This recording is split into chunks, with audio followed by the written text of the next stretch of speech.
Glória a Deus. Antes de passar ao Ministério da Palavra, eu queria falar algumas coisas rapidinho. A primeira, às vezes a gente fala isso em tom de brincadeira, quebra-gelo, mas hoje eu vou falar honestamente, vocês estão parecendo mais magros. Eu acho que está havendo adesão no jejum. E para aqueles que ainda não fizeram, nós ainda temos, mais quase 3 semanas aí pela frente. Ainda dá para ter alguma participação até o dia 10 de outubro. Nossa movimentação continua. Segunda coisa, que para mim é um motivo de alegria, é anunciar que estamos lançando hoje um livro novo, intitulado O Caminho da Obediência. Como viver a verdade que cremos e pregamos. Eu tive uma experiência muito interessante com esse livro e com a produção dele. A primeira é que ele completa a trilogia, de outros 2 são clássicos do nosso ministério. Começamos com o impacto da santidade, compromisso profundo, resultados extraordinários. Na sequência, nós produzimos esse aqui, graça transformadora, e agora fechamos a trilogia com o caminho da obediência. Pastor, qual a relação dos assuntos? Em 2019, depois de publicar o livro em 2018, eu corri o Brasil todo fazendo conferências sobre o impacto da santidade. Eu ensinava por 3 horas a doutrina da santificação, obviamente com as aplicações práticas. O dia que fizemos a gravação do vídeo que está disponível na internet, nós fizemos 2 sessões com intervalo, foram 4 horas de ensino. E à medida que falava de um assunto tão vital nas Escrituras, eu percebia que a essência de santidade é não pecar. E a definição de pecado é a desobediência da lei divina. Ou seja, tudo estava relacionado com obediência. Quando começamos a ensinar a respeito da graça, para resumir o assunto, em essência, o que nós abordávamos é que a graça é uma força capacitadora para a obediência. Eu comecei a me lembrar de quando escrevi um livro anos antes sobre o principal, o maior mandamento, que é amar o Senhor de todo o coração. Escrevemos esse livro de todo o coração. Se amar ao Senhor é o primeiro e maior mandamento, qual a maneira de expressá-lo? Jesus simplificou isso em João 14, 21, dizendo: aquele que tem os meus mandamentos e os guarda, esse é o que me ama. A linguagem de amor que Deus espera da nossa parte é obediência. Você pode percorrer todas as doutrinas principais, você pode percorrer a espinha dorsal da revelação bíblica, e o assunto da obediência está envolvido em tudo, no cerne de tudo. Em janeiro de 2024 eu estava num período de oração e jejum, que de todos que eu fiz até hoje foi aquele que eu posso dizer que Deus me botou mais retirado, isolado do mundo, de todo mundo. E naquele momento, a sós, eu tive uma experiência muito especial com Deus. O Senhor me deu o desenho desse livro, a maneira como deveria ensiná-lo, e depois de uma experiência que eu não vou gastar tempo detalhando aqui, o Espírito Santo me falou, depois de 3 dias que ele me deixou trancado no quarto, sem falar com ninguém, sem tela, sem sair fazer absolutamente nada, o que por um imperativo é um desafio. O Espírito Santo falou comigo: eu quero te provar que o descanso, ele não sabota a produtividade como você sempre acreditou. O Senhor me disse: o descanso potencializa.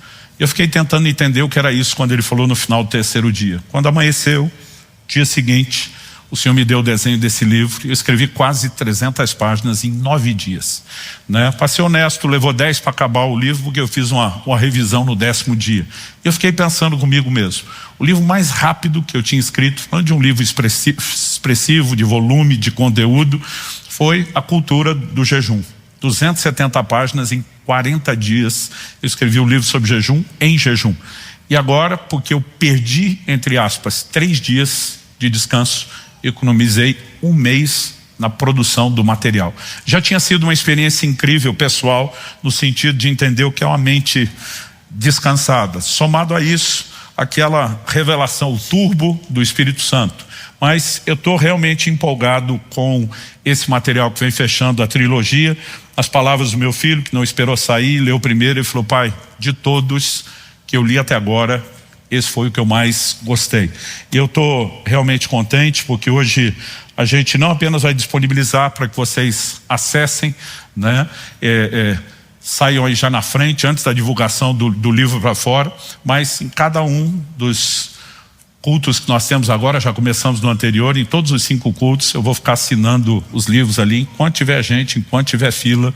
É uma boa oportunidade, né, para você levar um material transformador para você e que pode abençoar outros. Fim do ano está chegando, né? Às vezes a gente desperdiça a oportunidade de presentes que possam acrescentar, edificar. Então hashtag fica a dica, já para você fazer a feirinha no final. Eu sempre destaco aqui que nós não temos ganho com os nossos livros. Para os que estão nos acompanhando pela internet, você vai ter uma tela, inclusive com um QR Code, né, que possa já te remeter ao site. Esse material a partir de amanhã também já vai estar disponível para ser adquirido online. Mas para aqueles de vocês que estão aqui, no final nós vamos disponibilizar, além desse material, de alguns outros, caso tenham interesse. Nós fizemos um combo especial, né, com a trilogia. Muitos talvez chegaram à igreja já depois do tempo, não conhecem, não têm ou querem presentear. Então Impacto da Santidade, Graça Transformadora e o Caminho da Obediência junto também vão estar num valor muito especial. Eu não ganho nada com os livros, nós estamos vendendo todos eles abaixo do valor de capa, mas ainda assim nós temos uma margem que é a sua contribuição para os projetos do ministério. Então, se você pode pagar o valor sugerido, você está ajudando o nosso ministério. Se você não pode pagar o valor sugerido, o ministério quer ajudar você. A gente não quer que você deixe de levar por falta de recursos. Eu só sempre lembro aqui a diferença dos verbos querer e poder, né? Tem gente que fala, eu não posso, quando às vezes não quer. Então, se você realmente não pode, é só memorizar a senha de sempre, né? Chega lá no stand e fala para eles assim, diante de Deus eu não posso pagar esse valor que está aí.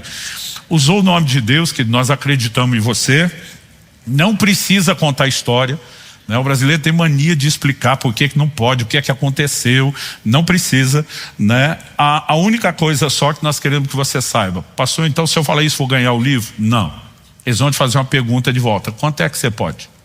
Porque às vezes não pode pagar o valor integral, mas pode metade, pode 1/4. Alguma coisa nós vamos tentar tirar de você. E eu não canso de contar. Eu não canso de contar a história uma das primeiras vezes que eu anunciei um dos nossos livros falando isso. No final do culto, uma senhora me procura, falou, pastor, eu quero muito esse livro, era o da família, o propósito da família, eu preciso dele, mas é verdade o que o senhor falou ou era brincadeira? Eu falei, não, é verdade. Ela falou, estou com vergonha de ir lá no stand, porque eu só tenho R$2. Eu falei, já que a senhora já passou vergonha comigo, em vez de passar vergonha 2 vezes, pega o livro aqui que eu anunciei. Ela pegou o livro, mas nada de me dar os R$2. Eu pensei, ela tem um plano, ela já vai pegar. Eu estou conversando, ela não abre a bolsa, não dá nenhum sinal. E eu falei, mãe, e os R$2? Aí ela me olha com a cara de surpresa, diz, pastor, R$2 não paga nem seu custo gráfico. Eu falei, não mesmo, mas diminui meu prejuízo, mostra a boa vontade da sua parte, me dê os 2. Eu me orgulho de ter tirado 25 centavos de um adolescente. A menina falou, pastor, mas para o senhor não muda nada. Eu falei, para você muda. Em vez de dizer que você pediu o livro, você vai falar que você deu tudo que tinha nele. Aliás, se você pensar nisso, você vai até ler depois de dar tudo que tinha nele. Então, alguma coisa nós vamos tirar de você. Qualquer material, né? Se isso te ajudar, não é necessariamente o modo de compra que eu mais recomendo, mas às vezes alguns para se organizar, qualquer valor de material, nós vamos parcelar em até 10 vezes sem juros, porque, como eu disse, a ideia é facilitar o seu acesso a um recurso transformador, eu diria, enquanto a gente sabe que se você também se organizar, quiser levar mais livros, isso também está abençoando os projetos do ministério. Então fica meu encorajamento para você. Evidentemente eu vou pregar um pouco sobre o assunto, a mensagem não tem o tema do livro, não é um capítulo específico do livro, mas está muito relacionado a algo importante, né, que nos faça reconhecer a importância do assunto. E se isso não te convencer a levar o livro, no mínimo você sai com bom conteúdo hoje para viver a vida cristã. Se você achar que tem liberdade com o vizinho do lado, só se você realmente acreditar nisso, fala para ele, deixa Deus te usar, Vasco, me dá um livro desse de presente. Vai que cola. Eu não quero ser desanimador, mas nem sempre funciona. Mas vai que hoje. Abra sua Bíblia, por favor, na carta de Paulo aos Gálatas. Obrigado. Carta de Paulo aos Gálatas, capítulo 3. E nós vamos ler os versículos 13 e 14. Esse texto, além de ser o nosso texto base, o ponto de partida, ele também vai ditar o trilho aqui da nossa conversa, da nossa reflexão. Eu vou ler na Nova Almeida atualizada, qualquer que for a sua versão, você pode acompanhar comigo.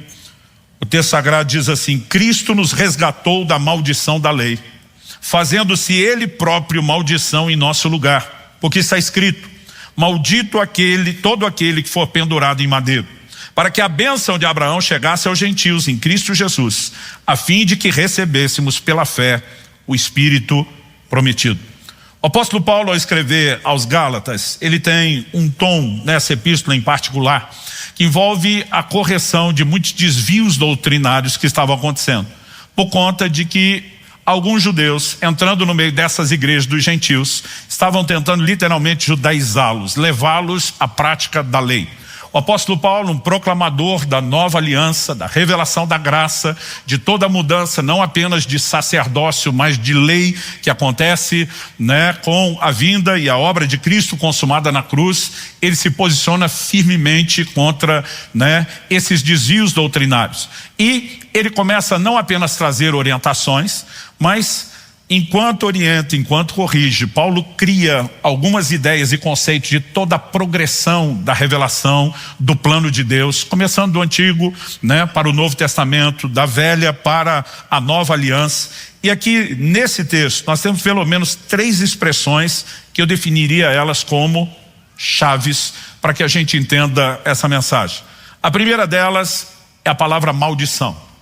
A segunda, a palavra bênção. Ele no verso 13 fala que Cristo nos resgatou da maldição da lei, mas além de falar da nossa, a Bíblia diz na sequência que ele se fez maldição em nosso lugar. E nós vamos, em primeiro lugar, meu primeiro tópico é construir um entendimento do que é essa maldição e do que significa ser resgatado da maldição. Segundo, não era remover a maldição para nos levar a um lugar neutro. O verso 14 diz: para que a bênção de Abraão chegasse aos gentios. Então é uma substituição, uma troca da maldição pela bênção. E bênção é a segunda palavra-chave no entendimento que nós precisamos adquirir aqui. E eu quero explorar em segundo lugar o que é que significa essa expressão, a bênção de Abraão. Nós também vamos gastar um pouquinho de tempo falando disso. Mas em terceiro e último lugar, nós precisamos entender a finalidade de tudo isso, porque ele veio remover a maldição pela bênção, e como nós podemos viver tudo isso. No final do verso 14, ele diz: a fim de que recebêssemos pela fé o Espírito prometido. E essa expressão, o Espírito prometido, será o nosso terceiro tópico a ser avaliado na construção do entendimento dessas verdades. E, embora o texto não mencione de forma clara obediência, eu quero demonstrar para você, pela palavra de Deus, que tudo aponta nessa direção. E o tema da minha mensagem hoje é a bênção da obediência. Daqui a pouco vou explicar a distinção entre o singular e o plural. Não vou falar sobre as bênçãos da obediência, vou falar sobre a bênção da obediência. Então, dito isso, eu quero começar pelo primeiro aspecto. Quando o apóstolo Paulo fala de maldição, o que exatamente ele está falando? É evidente que ele menciona pelo menos 2 coisas. Uma é que Cristo nos resgatou da maldição da lei. Era a maldição que nos tocava e ela está relacionada à lei. Mas é que para fazer isso, ele também diz que ele se fez maldição em nosso lugar. Mas ele não apenas menciona que Cristo se fez maldição, mas ele vai dizer porque está escrito. E aqui a referência que ele usa, maldito todo aquele que for pendurado no madeiro, é a citação de Deuteronômio, capítulo 21, versos 22 e 23, onde ele diz: se alguém houver pecado, passível da pena de morte, tiver sido morto, e o pendurares no madeiro, o seu cadáver não permanecerá no madeiro durante a noite, mas certamente o enterrarás no mesmo dia, porquanto o que for pendurado no madeiro é maldito de Deus. Assim não contaminarás a terra que o Senhor teu Deus te dá em herança. Essa expressão de que aquele que morrendo fosse pendurado no madeiro era maldito, não apenas era uma sinalização de uma maldição específica, mas era um prenúncio profético de como nosso Senhor haveria de morrer, pendurado no madeiro. Ah, pastor Luciano, mas os romanos crucificaram incontáveis milhares de pessoas, era a forma mais comum de execução nos seus dias. Sim, E na época em que Moisés escreve isso, nada disso acontecia e era um anúncio profético, como todas as outras coisas relacionadas, né, ao Senhor Jesus. A maneira como ele morreria foram previamente anunciadas pela Escritura. Ou seja, ao morrer exatamente daquela forma, Cristo está assumindo uma figura de maldição, de quem abraça a nossa maldição para nos resgatar, para que nós pudéssemos ser livres dela. Assim como o fato de quando o ironizaram e colocaram uma coroa de espinhos, dizendo esse é o rei dos judeus, aquilo também não é coincidência. Quando Deus, depois de amaldiçoar Adão e Eva por conta do primeiro pecado cometido, ele amaldiçoou a terra. A declaração de Deus é: a terra produzirá espinhos. E os espinhos simbolizam a maldição da terra. A obra redentora de Cristo não apenas resgata o homem, resgata a criação. E é por isso que no final de todas as coisas, do desfecho da obra redentora, a própria criação também será, né, totalmente tocada por essa obra. Toda a maldição será erradicada e haverá restauração de todas as coisas. Tudo isso é parte de uma mensagem. Agora, por que Cristo encarna essa figura de quem toma sobre si a maldição? Para nos resgatar. Mas quando fala de nos resgatar, ele não está apenas falando de maldição no sentido generalizado, ele fala de algo muito específico: nos resgatar da maldição da lei. E aí vem a pergunta: qual era essa maldição? Deuteronômio capítulo 11, versos 26 a 29, resume tanto o que era a maldição como a bênção provenientes da lei. O Senhor diz: eis que hoje eu ponho diante de vós a bênção e a maldição. A bênção, quando cumpridos os mandamentos do Senhor vosso Deus, que hoje vos ordeno. A maldição, se não cumpridos os mandamentos do Senhor vosso Deus, mas vos desviares do caminho que hoje vos ordeno, para seguir os outros deuses que não conhecestes. Quando, porém, o Senhor teu Deus te introduzir na terra que vais para possuí-la, então pronunciarás a bênção sobre o monte Gerizim e a maldição sobre o monte Ebal. Quando Josué finalmente introduz o povo na terra de Canaã, ele obedece a ordem dada por Deus. Das 12 tribos de Israel, 6 são separadas para fazerem uma declaração sobre um monte e 6 sobre outro. Metade das tribos declaram as bênçãos da obediência e a outra metade declara a maldição da desobediência. Esse assunto foi largamente repetido por Deus, se bateu na mesma tecla para que não houvesse dificuldade de entendimento. Então, a maldição da lei, ela era o resultado, a consequência direta da desobediência. As consequências do pecado do homem. E quando nós falamos a respeito disso, nós também precisamos entender com clareza qual é a mensagem bíblica proposta. Porque eu vejo pregadores se baseando nessa declaração: Cristo nos resgatou da maldição da lei, e o que eles estão pregando não é a mensagem bíblica, é uma fantasia. Primeiro, eu já ouvi muitos pregadores e ensinadores dizer: não existe mais maldição no Novo Testamento, na Nova Aliança. Eu falo: por que não? Porque Cristo nos resgatou da maldição. Eu falei: Cristo nos resgatou do pecado. O pecado deixou de existir? Aí eles ficam quietos. Eu falo: claro que não. Cristo nos resgatou da morte. A morte deixou de existir? E a resposta correta é: ainda não. Porque a Bíblia diz que o último inimigo a ser vencido é a morte, mas será destruído. Chegará o momento onde todas essas coisas, elas serão definitivamente erradicadas da nossa natureza, da nossa história. Mas a verdade é que isso ainda não aconteceu. Apocalipse 22, 3, falando do desfecho da obra da redenção, afirma que na ocasião, a partir de então, nunca mais haverá qualquer maldição. Assim como a Bíblia diz: não haverá mais morte. Hoje ainda temos morte. Hoje ainda temos maldição. Hoje ainda temos pecado. Porque essas coisas ainda não foram erradicadas. Então, ser resgatado delas não significa que elas deixaram de existir. Significa que elas não precisam nos controlar. Paulo explica isso com o pecado que existe, mas do qual fomos resgatados, em Romanos 6,14, quando ele diz: o pecado não mais terá domínio sobre vós, porque não mais estáis debaixo da lei, e sim debaixo da graça. O pecado não deixou de existir, mas não precisa nos controlar. Quem está entendendo, diga amém. O mesmo sobre a maldição. Nós não podemos dizer que não há lugar para maldição na vida de um cristão. Porque Hebreus capítulo 6 nos fala nos versos 7 e 8, por meio de uma alegoria, falando de terra boa e terra ruim, uma terra que corresponde, né, ao investimento daquele que a cultiva e uma terra que não. E evidentemente, se você ler todo o contexto, a figura, a alegoria aponta para crente bom e crente ruim, não é meramente terra boa e terra ruim. você vai ver a fala de que a terra que corresponde, verso 7, Hebreus 6, aquele que a cultiva recebe bênção da parte de Deus. E diz, mas a que produz espinhos e abrolhos, perto está da maldição. Se maldição tivesse deixado de existir, não haveria como ela estar perto da maldição. Se maldição, fosse algo do qual eu e você nos tornamos intocáveis, não haveria essa declaração. Então, nós podemos dizer que diferente de antigamente, eu já vou explicar isso, hoje nós podemos dizer que a maldição não é mais inevitável. Hoje ela é evitável, mas não deixou de existir. Segundo erro que as pessoas cometem, ensinando baseado na declaração Cristo nos resgatou da maldição da lei, é que eles focam consequência e não causa. Eles estão pregando como se Jesus tivesse vindo lidar com o fruto da árvore, não com a raiz dela. E eles falam da maldição apenas como as consequências ruins, desagradáveis do pecado. Então, se Cristo nos resgatou da maldição, a lógica, que na verdade é um sofisma, um raciocínio falso deles, é que hoje você pode pecar sem ter consequências. E essa é a distorção da mensagem da graça na boca de muitos pregadores.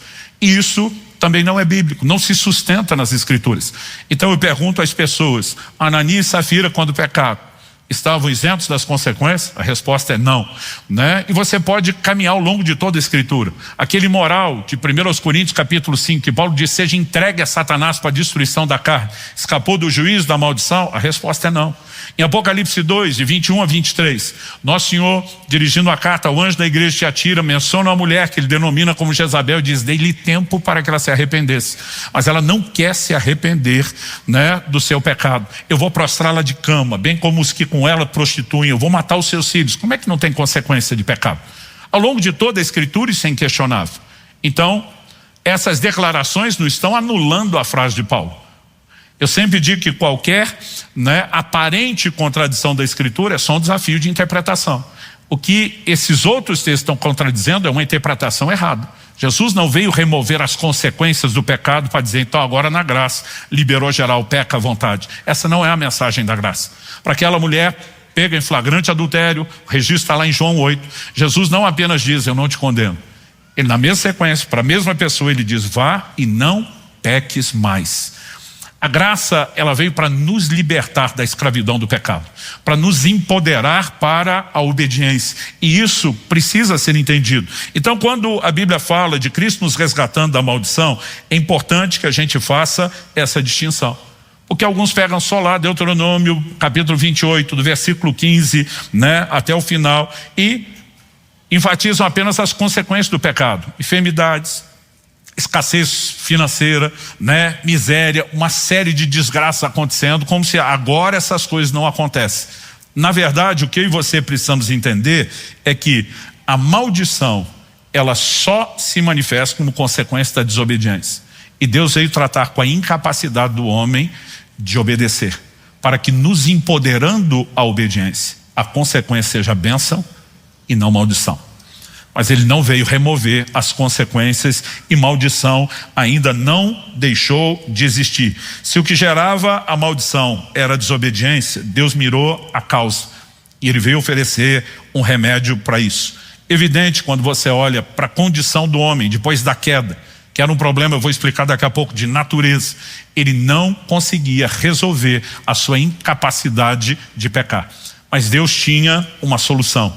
E se a desobediência era inevitável, a maldição, como a sua consequência, ela também era inevitável.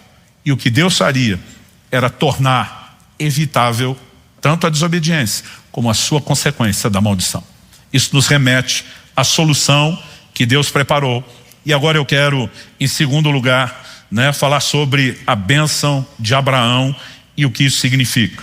Então vamos fazer o mesmo questionamento que fizemos sobre a declaração da maldição. O que o apóstolo Paulo estava falando? O mesmo nós precisamos entender sobre a bênção. Que bênção Paulo fez referência? Quando ele coloca o adjetivo bênção de Abraão, ele está sinalizando uma coisa específica, registrada em Gênesis capítulo 12, verso 3. O Senhor diz para Abraão, em ti serão benditas todas as famílias da terra, todos os povos, em outras palavras. Isso não era apenas uma promessa de abençoar Abraão e a sua linhagem, mas Deus estava revelando que por meio da linhagem de Abraão, ele ofereceria uma solução que seria uma bênção para todos os povos e não só a linhagem natural de Abraão.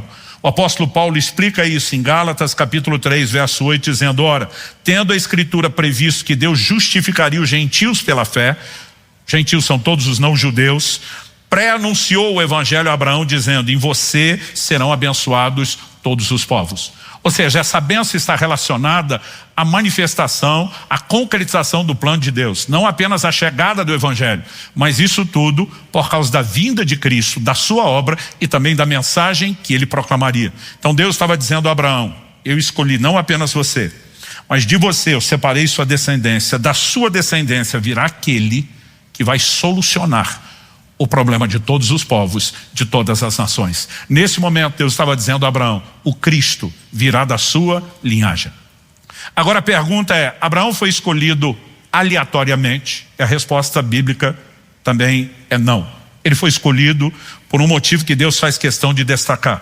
Em Gênesis no capítulo 22, nós temos um cenário, para mim desde garoto, né? Isso ficaria ainda mais sério, mais grave depois que eu me tornasse pai. Mas desde antes de entender o que era ser pai, eu ficava pensando no que é que Deus pediu a Abraão: sacrificar o filho, o único filho a quem você ama. Gente, Abraão, o Senhor fala com ele à noite, a Bíblia diz que ele levanta alta madrugada. Em outras palavras, prontidão. Não pediu para Deus uma semana, um mês de despedida para ficar com o filho. Deus falou, está falado, bora obedecer. E ele sai imediatamente para aquilo. Em Gênesis 22, 18, depois de entender que Deus não quis que ele fosse até o fim, mas ele estava disposto. A Bíblia diz que ele cria que Deus poderia ressuscitar seu filho, mas ele estava disposto a ir até o final. Gênesis 22, 18, o Senhor reafirma para ele o que tinha dito em Gênesis 12: na sua descendência serão benditas todas as nações da terra. Agora, olha como a frase termina: por quê? E porque é uma palavra de ligação, uma conjunção explicativa, algo que cria um vínculo entre o raciocínio que está sendo construído e a conclusão a que se chega. Porque você obedeceu a minha voz. Em outras palavras, eu não escolhi a sua linhagem à toa. Eu procurei um homem que manifestasse obediência. E daqui a pouco nós vamos entender isso melhor. Ah, pastor, mas foi só a obediência do sacrifício de Isaac? Não. Lá na frente, quando Deus se revela agora a Isaac, para falar da continuidade geracional do plano e do propósito de Deus, Gênesis capítulo 26, versos 4 e 5, Deus diz assim: multiplicarei a sua descendência como as estrelas dos céus, e a ela darei todas essas terras. Na sua descendência serão benditas todas as nações da terra. Essa é a promessa que Deus fez a Abraão, fazendo agora a Isaac seu filho. Mas Deus diz assim: por quê? E de novo a conjunção explicativa: porque Abraão obedeceu a minha palavra, guardou os meus mandamentos, os meus preceitos, os meus estatutos e as minhas leis. Quando você olha para como tudo foi bagunçado, tudo começa com a desobediência lá no Éden. A desobediência de Adão, a desobediência do primeiro casal.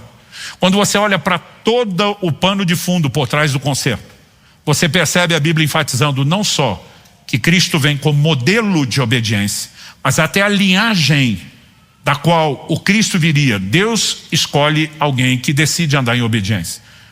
Quando você lê Gênesis 22, pode parecer que é só obediência daquele ato de sacrificar Isaac. Quando você lê Gênesis 26, Deus está dizendo: Abraão obedeceu minha palavra, guardou meus mandamentos, plural, meus preceitos, meus estatutos, minhas leis. Não só isso. Em Gênesis 18, 19, Deus sinaliza por que ele escolheu Abraão. O Senhor diz assim: porque eu escolhi. Por qual motivo? Para que ele ordene os seus filhos, sua casa depois dele, a que guardem o caminho do Senhor, pratiquem a justiça e o juízo. Todo o pano de fundo está relacionado com obediência. Então a bênção de Abraão é a chegada de Cristo, da obra redentora, de tudo aquilo que o Evangelho proporciona, mas esse pano de fundo da obediência precisa ser destacado. E quando falamos a respeito disso, nós estamos apenas sinalizando, gente, a salvação futura na sua plenitude, mas a transformação presente que nos capacita à obediência. Durante o período da lei, que se manifestaria por meio de Moisés, depois de Abraão, Deus revelou os seus mandamentos e estatutos num volume e dimensão que a humanidade nunca teve acesso. Mas a verdade é que o ser humano, ele passa a manifestar uma profunda dificuldade de poder viver em obediência a Deus. O conflito com a questão do pecado é algo que, antes de estudar a teologia, né, o ensino bíblico, qualquer cristão na prática já sabe o que é. Paulo descreve isso em Romanos capítulo 7, eu vou ler do verso 18 ao 25. O apóstolo diz: porque eu sei que em mim, isto é, na minha carne, não habita bem nenhum. Pois o querer o bem está em mim, mas não o realizá-lo. Porque não faço o bem que eu quero, mas o mal que não quero, esse faço. Mas se faço o que não quero, já não sou eu quem faz, e sim o pecado que habita em mim. Assim encontro essa lei: quando quero fazer o bem, o mal reside em mim. Porque segundo o homem interior tenho prazer na lei de Deus. Mas vejo nos meus membros outra lei, que guerreando contra a lei da minha mente, me faz prisioneiro da lei do pecado que está nos meus membros. Miserável homem que sou, quem me livrará do corpo dessa morte? Graças a Deus ele não para aqui. Ele continua e diz: graças a Deus por Jesus Cristo nosso Senhor. De maneira que eu, de mim mesmo, com a mente, sou escravo da lei de Deus, mas segundo a carne, sou escravo da lei do pecado. Paulo não está falando apenas do homem antes da conversão. Ele diz o pecado que habita em mim, várias vezes, né? Ele não diz apenas o pecado que habitou. Ele está falando de uma realidade, de algo que continuava no momento em que ele está escrevendo. Ele não está falando apenas da lei, durante o período da lei, mas algo que se evidenciou durante a lei, mas que a graça veio tratar e resolver. O nosso problema era um problema de natureza. Quando o livro de Hebreus diz que a lei nunca aperfeiçoou aquele que prestava culto, significa que durante o período da lei, Deus revelou a força que o pecado tinha, e Deus revelou a incapacidade do homem de viver a obediência. Porque Deus queria sinalizar o quanto o ser humano precisava não apenas de um redentor, mas dos seus recursos para poder viver o plano e o propósito de Deus. Então, o livro de Romanos, né, nos apresentando essa mensagem na sequência, ele vai dizer no capítulo 8, versos 3 e 4. Porque aquilo que a lei não podia fazer por causa da fraqueza da carne, isso Deus fez enviando seu próprio filho em semelhança de carne pecaminosa e no que diz respeito ao pecado. E assim Deus condenou o pecado na carne, a fim de que a exigência da lei se cumprisse em nós, que não vivemos segundo a carne, mas segundo o Espírito. Eu diria que Romanos capítulo 8, esse texto que acabamos de ler, versos 3 e 4, eles estão entre talvez os mais importantes e necessários para entender a essência da nova aliança. O que a lei não podia fazer, a lei era limitada, ela não podia fazer algumas coisas. Por que não podia? A Bíblia diz por causa da fraqueza da carne. Outras traduções optaram pela enfermidade da carne. Essa palavra aqui traduzida, fraqueza, ela fala de debilidade, fala de enfermidade, fala de falta de forças. Agora, o que era essa fraqueza da carne? O texto diz que o que a lei não pôde fazer, Deus fez, como? Enviando seu filho em semelhança de carne pecaminosa e no que diz respeito ao pecado. Porque a Bíblia diz semelhança, porque Cristo não vem com carne pecaminosa como eu e você. Ele vem com um corpo parecido com o nosso, que tem carne pecaminosa, embora ele mesmo não tivesse. Ele, né, aliás, as palavras declarando a vinda do Senhor, a formação de um corpo, já dizia: o ente santo que de ti há de nascer. Cristo entra nesse mundo, né, concebido de forma milagrosa, sobrenatural pelo Espírito Santo, porque não podia carregar a semente nem de Adão e nenhum dos seus descendentes, porque foi lá que tudo bagunçou. Em Romanos capítulo 5, verso 12, a Bíblia diz: por meio de um só homem entrou o pecado no mundo, através do pecado a morte, e a morte passou a todos os homens. Quando você fala de propósito da criação, Efésios 1,4 diz que Deus nos elegeu nele, antes da fundação do mundo, para que nós fôssemos santos e irrepreensíveis. Então como é que Deus fez o primeiro homem? Gênesis é claro em dizer: conforme a sua imagem e semelhança. E se Deus é santo e sem pecado, e fez um homem conforme a sua imagem e semelhança, como é que ele fez o primeiro? Santo e sem pecado. E não apenas o fez santo e sem pecado. Deus estabeleceu uma lei para toda a criação, e cada um reproduza segundo a sua espécie. Isso não valia só para vegetais e animais, incluía o ser humano. Significa o quê? Que ao criar o primeiro parecido consigo, estabelecê-lo como um protótipo, uma matriz reprodutora, o que é que Deus esperava de todos nós que viríamos a partir do primeiro, da matriz reprodutora? Que todos nós fôssemos santos e sem pecado. O problema é quando o homem peca, ele deforma o molde, o protótipo. Embora o protótipo já não seja o mesmo, ele continua debaixo da mesma lei, cada um reproduza conforme a sua espécie. A partir desse momento, o homem que permitiu que o pecado entrasse reproduziria seres semelhantes a ele, pecadores por natureza. É por isso Salmo 51:5 diz: eu nasci em iniquidade, em pecado me concebeu minha mãe. Salmo 58:3 diz: os ímpios se alienam desde a madre, desde que nascem proferem mentiras. A verdade é que eu e você já nascemos com defeito de fábrica. A produção em série foi comprometida lá na primeira matriz. Então a necessidade da vinda de Cristo não era apenas ter alguém que perdoasse a linhagem do primeiro Adão. Deus diz: eu vou mandar um outro protótipo, uma outra matriz reprodutora. É por isso que o apóstolo Paulo enfatiza com clareza a diferença entre o primeiro e o último Adão, em 1 Coríntios 15, de 45 a 49. Eu gosto que, embora em algum momento Cristo é chamado de o segundo homem, a maior parte do tempo é chamado de o último Adão. Por quê? Se o primeiro falhou, houve a necessidade de um outro. Mas Cristo não seria só o segundo, seria o último, porque ele não falharia. Ele cumpriria a proposta para a qual foi enviado, ser uma nova matriz reprodutora. Como é que a coisa estragou? Por nascimento. Eu e você já herdamos uma natureza pecaminosa. Como é que Deus decidiu consertar?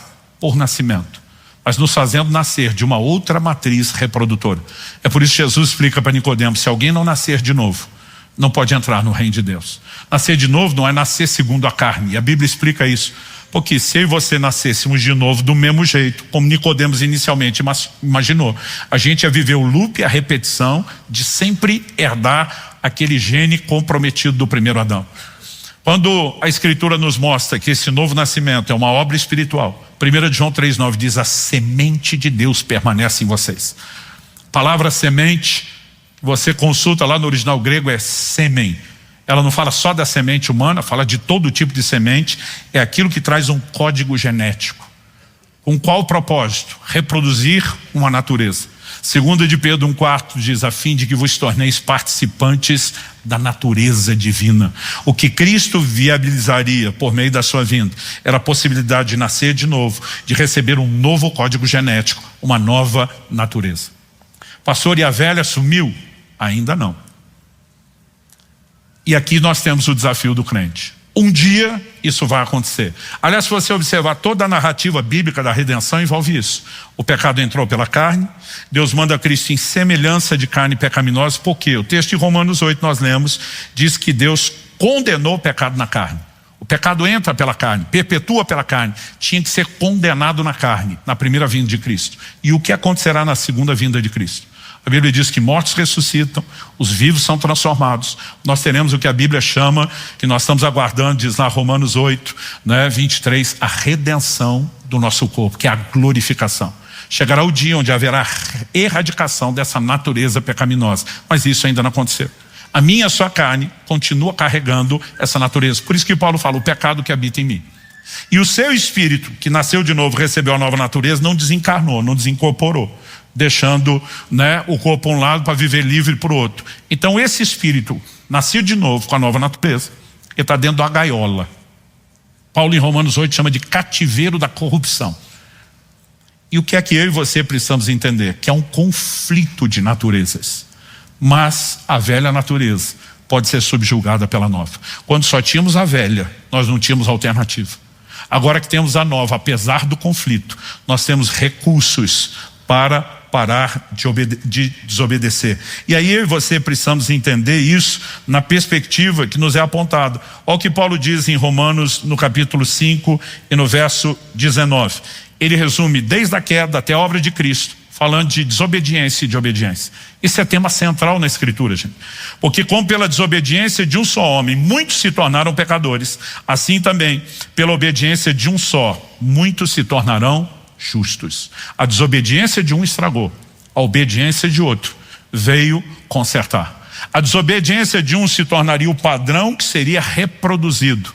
A obediência do outro seria o padrão que também passaria a ser reproduzido. É por isso que tudo no Evangelho gira em torno de eu e você nos tornarmos semelhantes a Jesus. E aqui a gente começa a entender que a bênção de Abraão não é apenas Deus abençoando nossa vida no sentido circunstancial. É a concretização do Evangelho que traz consigo uma bênção que merece destaque. É a bênção da obediência, a capacidade de agora, empoderados pelo Senhor, vivemos a obediência. Vamos voltar em Romanos 8, 3 e 4. Aquilo que a lei não podia fazer, Deus fez enviando seu filho. Vamos trocar o Deus fez enviando seu filho pela explicação do que é isso. João 17 diz: a lei foi dada por intermédio de Moisés, a graça e a verdade por meio de Jesus Cristo. O que a lei de Moisés não pôde fazer, Deus faria por meio de seu filho, a expressão da graça. A graça vem fazer o que a lei nunca pôde fazer. E é por isso que eu digo às pessoas, nós não podemos limitar a ação da graça a perdão de pecados, porque perdão de pecados já tinha na lei, e a lei fazia isso. O que a graça oferece é o que a lei nunca pôde oferecer. A lei não podia aperfeiçoar, não havia transformação.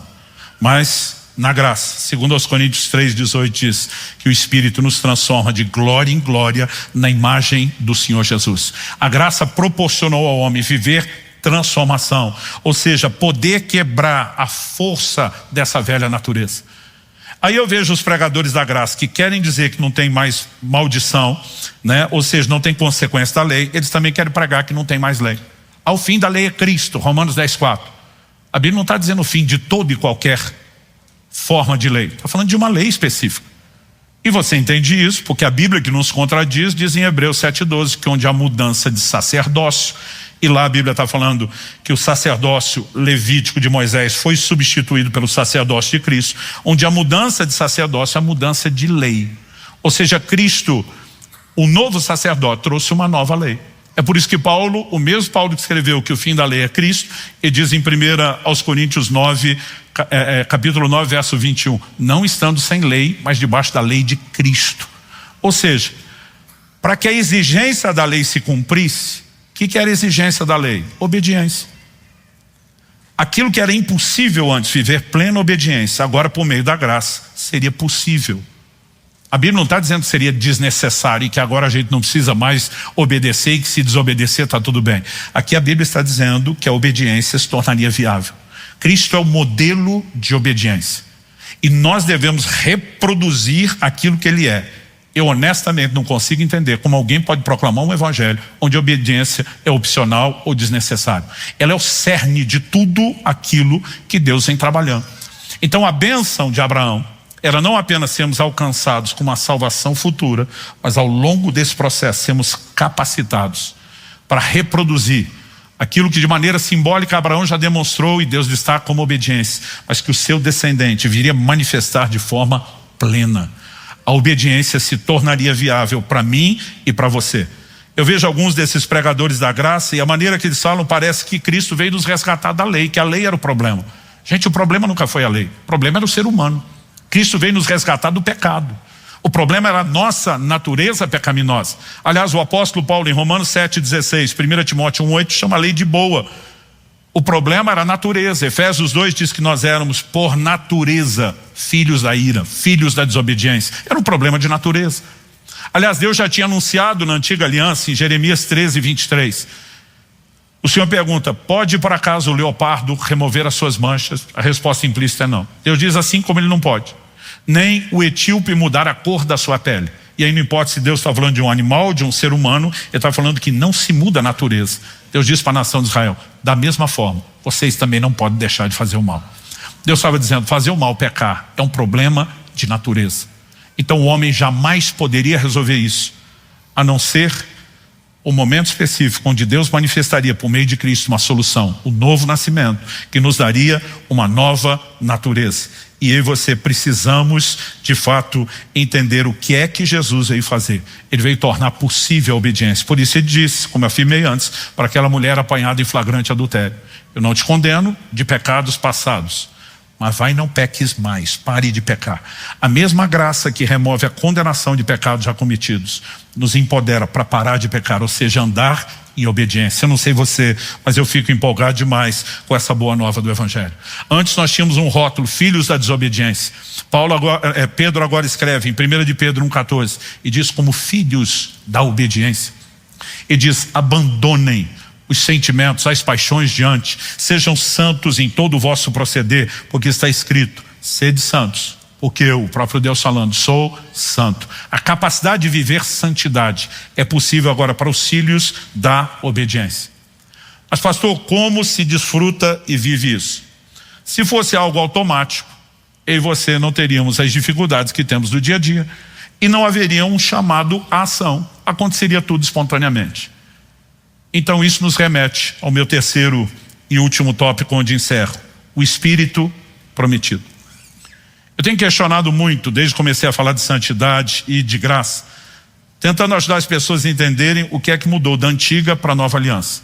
Tem gente que fala de um jeito que parece que quem mudou foi Deus. Que na antiga aliança Deus era ranzinza, malvado, matava todo mundo, tinha dó nem piedade de ninguém, mas que de alguma forma de lá para cá ele se converteu. E apareceu o modo paz e amor: não, vim de boa, agora está tudo tranquilo, vocês podem esculhambar que eu não estou mais bravo. Gente, um dos atributos primários de Deus é a imutabilidade. Malaquias 3,6, Deus diz: eu, Senhor, não mudo. Tiago 1,17, nele não há sombra nem mudança de variação. O salmista afirma: ele permanece para sempre o mesmo. Deus não mudou, é bobagem tentar sugerir isso, né? Se Deus não mudou, o que é que mudou? Alguns estão pregando: antes a lei não tem mais, já falando que isso é bobagem. O que mudou foi a lei. Ela não é exatamente a mesma, mas continua tendo lei. As consequências de obedecer antes eram bênçãos, e as consequências de desobedecer maldição. Hoje, que continua tendo lei, as mesmas consequências. O que mudou foi que antes o homem não tinha capacidade de plena obediência. E agora nós somos empoderados para obedecer a nova lei, a lei de Cristo. Quem está entendendo, diga amém. Então por que existe essa expressão do Espírito prometido? Nós vamos entender que isso é uma promessa, não só feita pelos lábios de Jesus, mas ela vem desde a antiga aliança. Mas várias vezes ao longo das Escrituras essa expressão ela é abordada. Por exemplo, em Efésios capítulo 1, verso 13, Paulo diz assim: depois que ouvistes a palavra da verdade, o evangelho da vossa salvação, tendo nele também crido, fostes selados com o Santo Espírito da promessa. Jesus fala para os discípulos sobre o Espírito Santo: eis que envio sobre vós a promessa de meu Pai. Não é apenas uma promessa que ele fez, é uma promessa que Deus já tinha feito. Desde quando? Desde a antiga aliança. Então, a gente precisa olhar para a promessa da antiga aliança e entender seu cumprimento. Ezequiel capítulo 36, versos 26 e 27. O Senhor diz: dar-vos-ei coração novo, e porei dentro de vós espírito novo. Tirarei de vós o coração de pedra, e vos darei coração de carne. Isso aqui é uma promessa sobre o novo nascimento.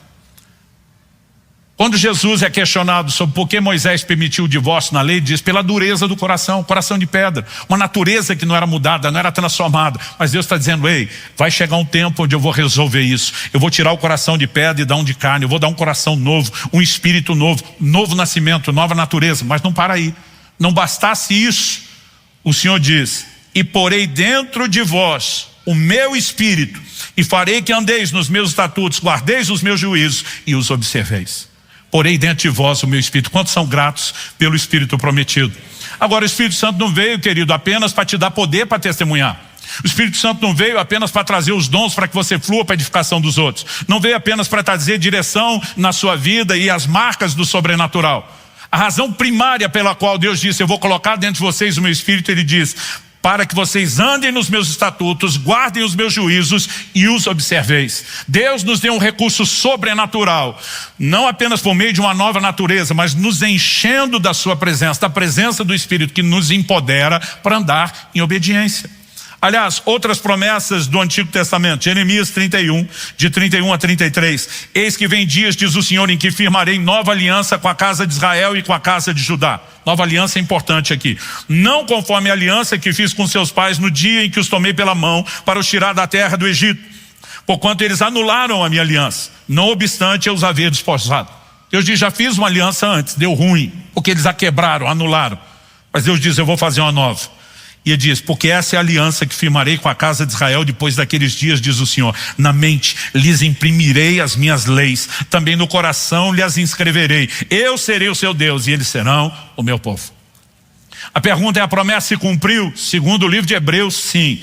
Ele diz, Hebreus capítulo 10, de 15 a 17, e disso nos dá testemunho também o Espírito Santo, porquanto após ter dito: Essa é a aliança que farei com eles depois daqueles dias, diz o Senhor. Texto que acabamos de ler de Jeremias 31. Porém no seu coração as minhas leis, sobre a sua mente as escreverei. Acrescento, também de modo nenhum me lembrarei dos seus pecados e das suas iniquidades para sempre. Houve uma promessa, houve um cumprimento. E o propósito do cumprimento da promessa era nos oferecer um recurso. Porei dentro de vós o meu espírito e fareis que andeis nos meus estatutos. É o Espírito que nos transforma de glória em glória na imagem do Senhor Jesus. É o Espírito que nos permite caminhar num lugar onde a nova natureza, empoderada, alimentada pela sua presença, pelos seus recursos, prevaleça sobre a velha. E eu e você precisamos entender essa importância. Aliás, Paulo, antes de tocar no assunto, em Gálatas 3:14, do Espírito prometido, em Gálatas 3:2 ele pergunta: foi pela fé ou pelas obras da lei que vocês receberam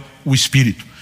Sabe, essa perspectiva de receber o Espírito é um ponto central no desenvolvimento de tudo aquilo que eu e você temos que viver. E para encerrar essa ideia de como o Espírito nos capacita, nos empodera para isso, eu quero que você vá rapidamente comigo para Romanos capítulo 8.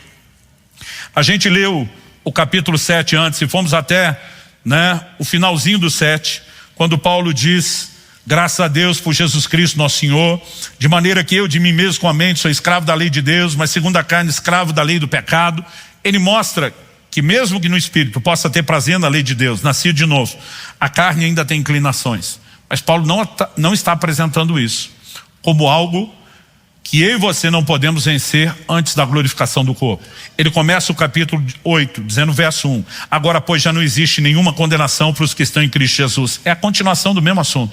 2, porque a lei do Espírito da vida em Cristo Jesus livrou você da lei do pecado e da morte. A lei do Espírito da vida. Em você, meu querido, habita o Espírito da vida, com um poder maior do que a força de morte do pecado que sua carne ainda carrega.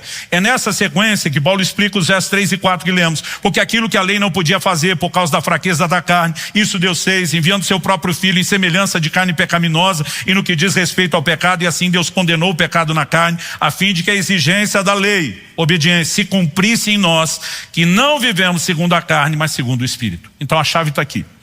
Como que a obediência se torna possível? Para quem decide não se entregar à velha natureza, mas decide se entregar à nova. E isso, meu amigo, não é automático nem espontâneo, é uma escolha.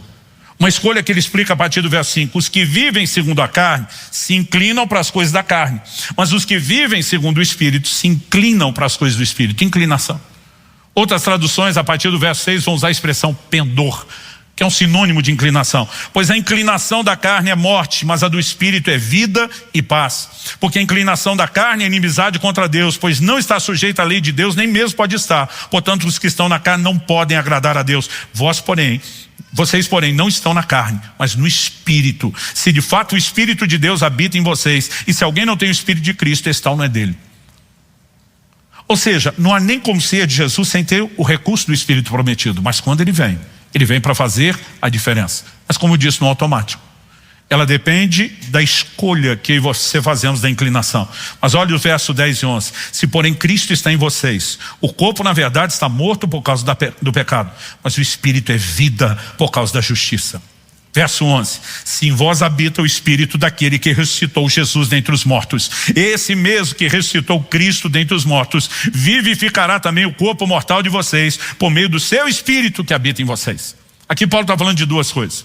Uma delas, o advento final de transformação do corpo pelo poder do Espírito Santo. Aquele mesmo que ressuscitou Jesus, glorificou o seu corpo, fará o mesmo conosco. Mas isso não é só uma promessa do futuro. Há um poder de vida do Espírito agora para parar a lei do pecado e da morte. Mas para isso eu e você temos que nos inclinar. É por isso que a Bíblia diz: encham-se do Espírito. É por isso que a Bíblia nos chama o tempo todo a vencer esse conflito com um único recurso. Em Gálatas, no capítulo 5, no versículo 16, o apóstolo Paulo diz assim: digo porém o seguinte, vivam no Espírito e vocês jamais satisfarão os desejos da carne. O que é vivo? Não frequente esse lugar de vez em quando. Não é só um culto ou outro, onde você diz fui cheio, uma vigília. Viva nesse lugar. Aliás, a frase de Paulo em Efésios 5,18, enchei-vos do Espírito. No original grego, eles têm uma conjugação que nós não temos no português. É ato contínuo. Se fosse traduzido de forma literal, ao pé da letra, alguns comentaristas dizem, significaria: encham-se, continuem a se encher e nunca parem de se encher do Espírito Santo. É um lugar onde nós devemos nos inclinar de forma permanente. E aí, meu amigo, você tem que entender a importância das disciplinas espirituais. Quando a gente diz tem que ler a Bíblia, não é só por causa de conhecimento. A palavra de Deus gera vida em você. Ela tem o poder de restaurar sua alma, de alimentar seu espírito, de despertar sua fé. Ou seja, quando eu e você, por meio da palavra, acessamos a informação de que é possível andar em obediência, não deveria ser mera informação. Se a fé vem por ouvir a palavra, isso precisa despertar em mim e você algo que nos permitirá acessar o sobrenatural, a capacidade de andar em obediência e vencer o pecado. Quando eu e você gastamos tempo em oração, o que é que nós estamos fazendo? Nós estamos quebrando a força da carne. Aliás, Jesus disse, vigiem e orem para que vocês não entrem em tentação. Quem inclina para aquilo que é espiritual está quebrando a força da carne. Tempo e oração, meu amigo, não é só para pedir coisa, é para quebrar a estrutura da nossa carne. Quando eu e você gastamos tempo na adoração, a Bíblia diz que Deus habita no meio dos louvores. A consciência da presença alimenta a nova natureza, nos enche do espírito, enfraquece a carne. E de todas essas, a que nós mais precisamos resgatar nesse momento é o jejum, e nós vamos continuar batendo nessa tecla. O jejum não é só para resolver problemas, gente. O seu propósito primário é quebrar força e estrutura dessa velha natureza, para que a gente entre no lugar de sensibilidade e consciência da nova natureza. Quando a gente começa a entrar nesse lugar, e no mesmo Gálatas 5, que Paulo diz no 16, vivam no Espírito, jamais satisfarão os desejos da carne. Ele ainda vai afirmar nos versos 24 e 25, e os que são de Cristo Jesus crucificaram a carne com suas paixões e desejos. Se vivemos no Espírito, andemos também no Espírito. Ainda era adolescente, quando ouvi, lembro até hoje a frase de Valnice Milhomes dizendo, a carne não converte, tem que morrer. E a melhor forma de você arrebentar com ela é quando você se inclina para o lugar certo e deixa de alimentá-lo. Nós temos todas as chaves e recursos necessários, né? E eu aqui concluo dizendo a você o seguinte, o que a nova aliança veio nos proporcionar. Hebreus 8:6 diz que agora Jesus obteve um ministério tanto mais excelente, quanto é mediador de superior aliança, instituído com base em superiores promessas. Um ministério mais excelente, uma aliança superior e promessas igualmente superiores. Nós vimos que a lei já oferecia perdão. A nova aliança não vem fazer a mesma coisa, vem oferecer algo mais. O que nós temos nessa superioridade? O Antigo Testamento enfatizava, como por exemplo Deuteronômio 28, de 1 a 14, as bênçãos, plural, da obediência. Ou seja, obedeceu, essas bênçãos circunstanciais vêm como consequência. A nova aliança enfatiza a bênção singular da obediência. Não apenas as consequências decorrentes dela, mas a bênção de poder obedecer. E sim, inevitavelmente, colher mais bênçãos circunstanciais como fruto da obediência. Mas muito mais do que apenas as circunstanciais. Como eu disse, Deus não veio tratar com o fruto, Ele veio tratar com a raiz. Quando a gente olha os recursos oferecidos, tudo aponta uma direção. O propósito do Evangelho é claro.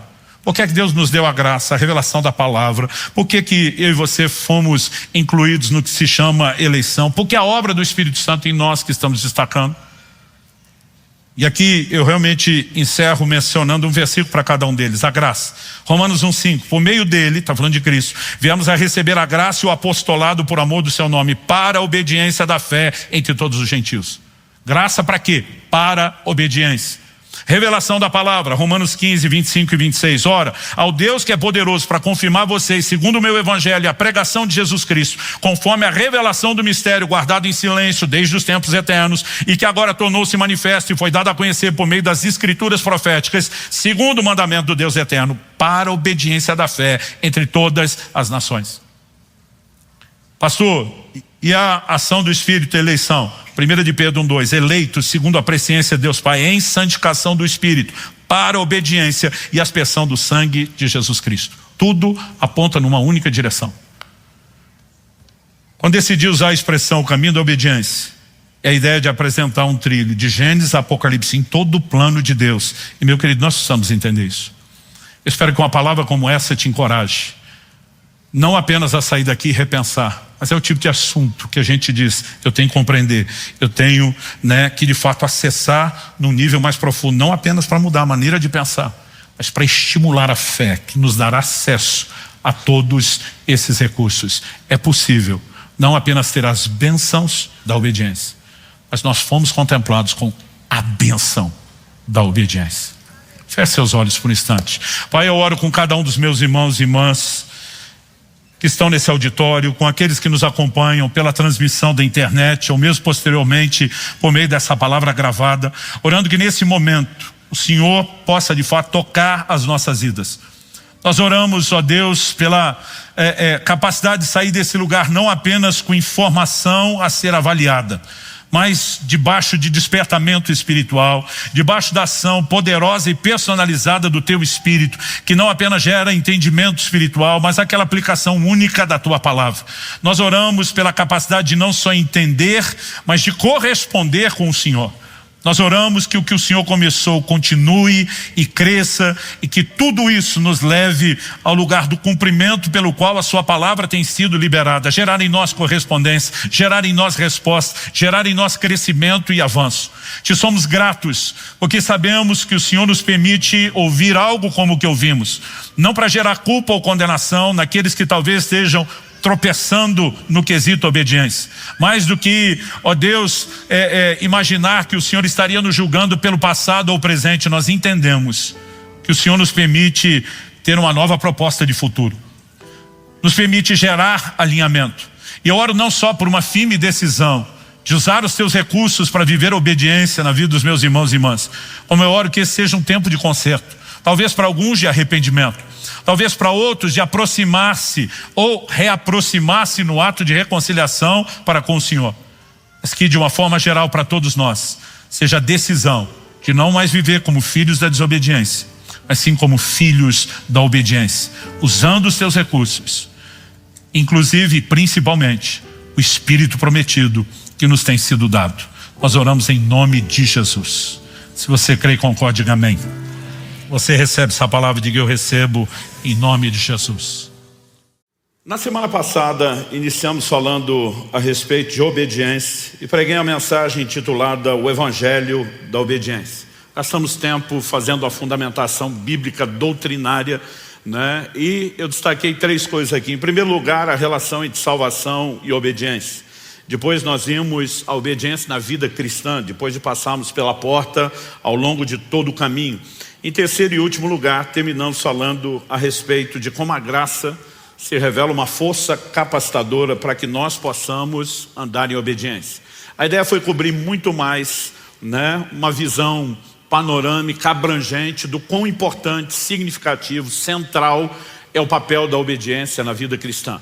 Nós trabalhamos a obediência não como algo periférico, nem tampouco opcional, mas como cerne do propósito da obra redentora, restituir ao homem esse lugar, de poder viver a obediência que Deus espera de nós. Hoje eu quero continuar o assunto, mas eu quero tentar mexer um pouquinho mais naquilo que a gente classificaria de um terreno prático. Então eu quero que você abra a sua Bíblia, por gentileza, comigo, no Evangelho de Lucas, no capítulo 6, e nós vamos ler do verso 46 ao 49. Esse vai ser o nosso ponto de partida. Lucas capítulo 6, de 46 até o 49. Por que vocês me chamam Senhor, Senhor, e não fazem o que eu mando? Eu vou mostrar a vocês a quem é semelhante todo aquele que vem a mim, ouve as minhas palavras e as pratica. Esse é semelhante a um homem que, ao construir uma casa, cavou, abriu profunda vala e lançou o alicerce sobre a rocha. Quando veio enchente, as águas bateram contra aquela casa e não a puderam abalar, por ter sido bem construída. Mas o que ouve e não pratica é semelhante a um homem que construiu uma casa sobre a terra, sem alicerces. E quando as águas bateram contra ela, logo desabou. E aconteceu que foi grande a ruína daquela casa.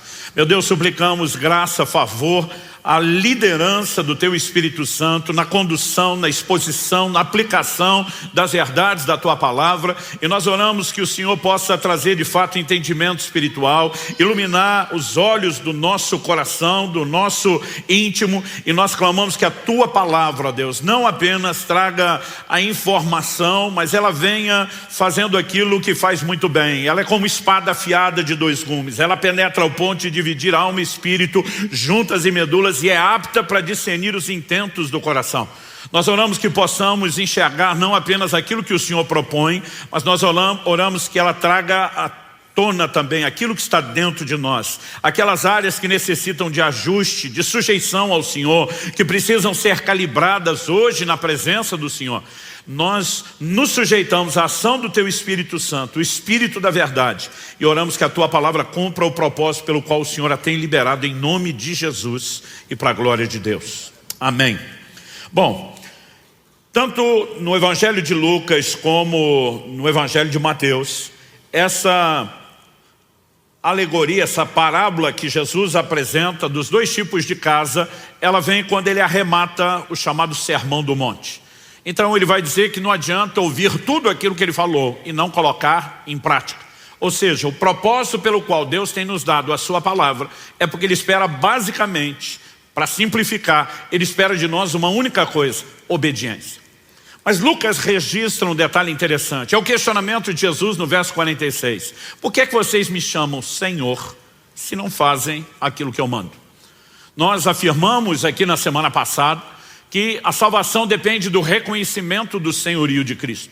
Paulo diz em Romanos, no capítulo 10, nos versículos 9 e 10, se no teu coração creres que Deus ressuscitou a Jesus dentre os mortos e com a tua boca confessares a Jesus como Senhor, será salvo. Porque com o coração se crê para a justiça, com a boca se faz confissão a respeito da salvação.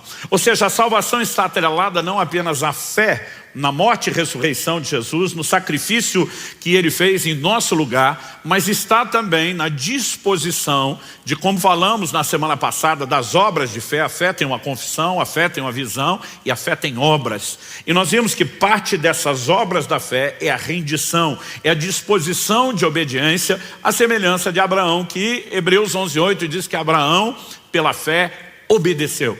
Então, colocar o coração em plena sujeição a Jesus como Senhor é o cerne da obra da salvação.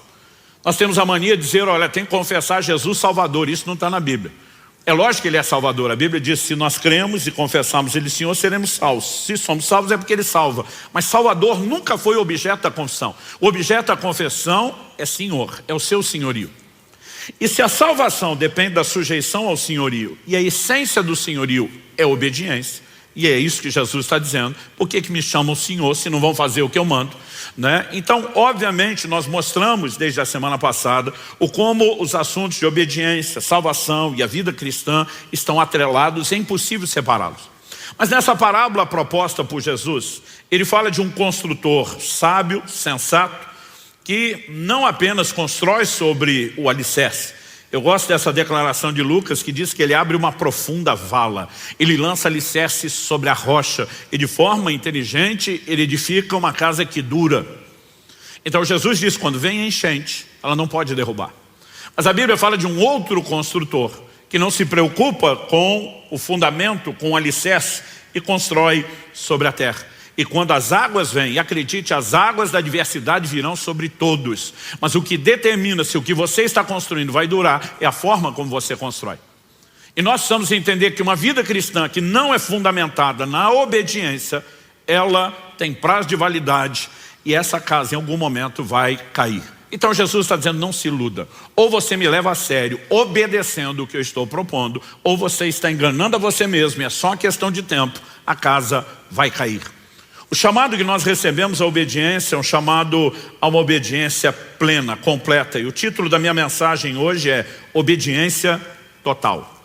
E quero usar essa expressão, obediência total, porque muitas vezes nós relativizamos a obediência. E essa é uma forma como acabamos nos enganando. Porque obedecemos numa área, acreditamos que desobedecer na outra se compensa, porque muitas vezes temos uma aparência de obediência, achamos que está tudo bem. E eu quero te mostrar algumas verdades bíblicas. A primeira delas é que obediência aparente é desobediência. A segunda coisa é que obediência parcial é desobediência, não pode ser vista como obediência. Mas em terceiro e último lugar, nós vamos mexer com aqueles que já cresceram um pouquinho e assumiram o compromisso, que é um outro perigo. É quando deixamos a desobediência, entendemos a obediência, mas podemos migrar para uma coisa perigosa que eu vou chamar de o orgulho da obediência, que é algo, como veremos, contraditório em si mesmo. Em primeiro lugar, vamos falar da obediência aparente. No Evangelho de Mateus, no capítulo 21, o Senhor Jesus nos apresenta uma parábola acerca de 2 filhos. Dos versos 28 a 32, nós lemos o seguinte: o que vocês acham? Um homem tinha 2 filhos. Chegando seu primeiro, disse: filho, vá hoje trabalhar na vinha. Ele respondeu: não quero ir. Mas depois, arrependido foi. Dirigindo-se ao outro filho, o pai disse a mesma coisa. Ele respondeu: sim, senhor, mas não foi. Qual dos 2 fez a vontade do pai? Eles responderam: o primeiro. Quando Jesus propõe a parábola, ele está falando de algo que todo mundo entendia. Os filhos cresciam trabalhando, servindo, não apenas em tarefas domésticas. O sustento era tirado da terra, né? Então logo tinham força, disposição, em níveis diferentes, já estavam envolvidos nessas responsabilidades. Então Jesus está falando de algo que todo mundo sabe. Agora o pai fala para um filho: vá trabalhar. E ele enfrenta o pai. A atitude inicial de rebeldia: não quero, não vou. Mas depois o coração arrepende e ele vai. Então aparentemente o primeiro é o rebelde. O segundo não. Aparentemente é obediente. Sim, senhor. Mas o segundo não foi. E aí Jesus diz: quem fez a vontade? A turma responde: o primeiro. E aí Jesus diz: pois é, obediência não é a resposta inicial, não é a encenação do seu comportamento, é o que no final das contas você fará com a ordem que foi dada. Mas por que é que Jesus está dando essa ilustração?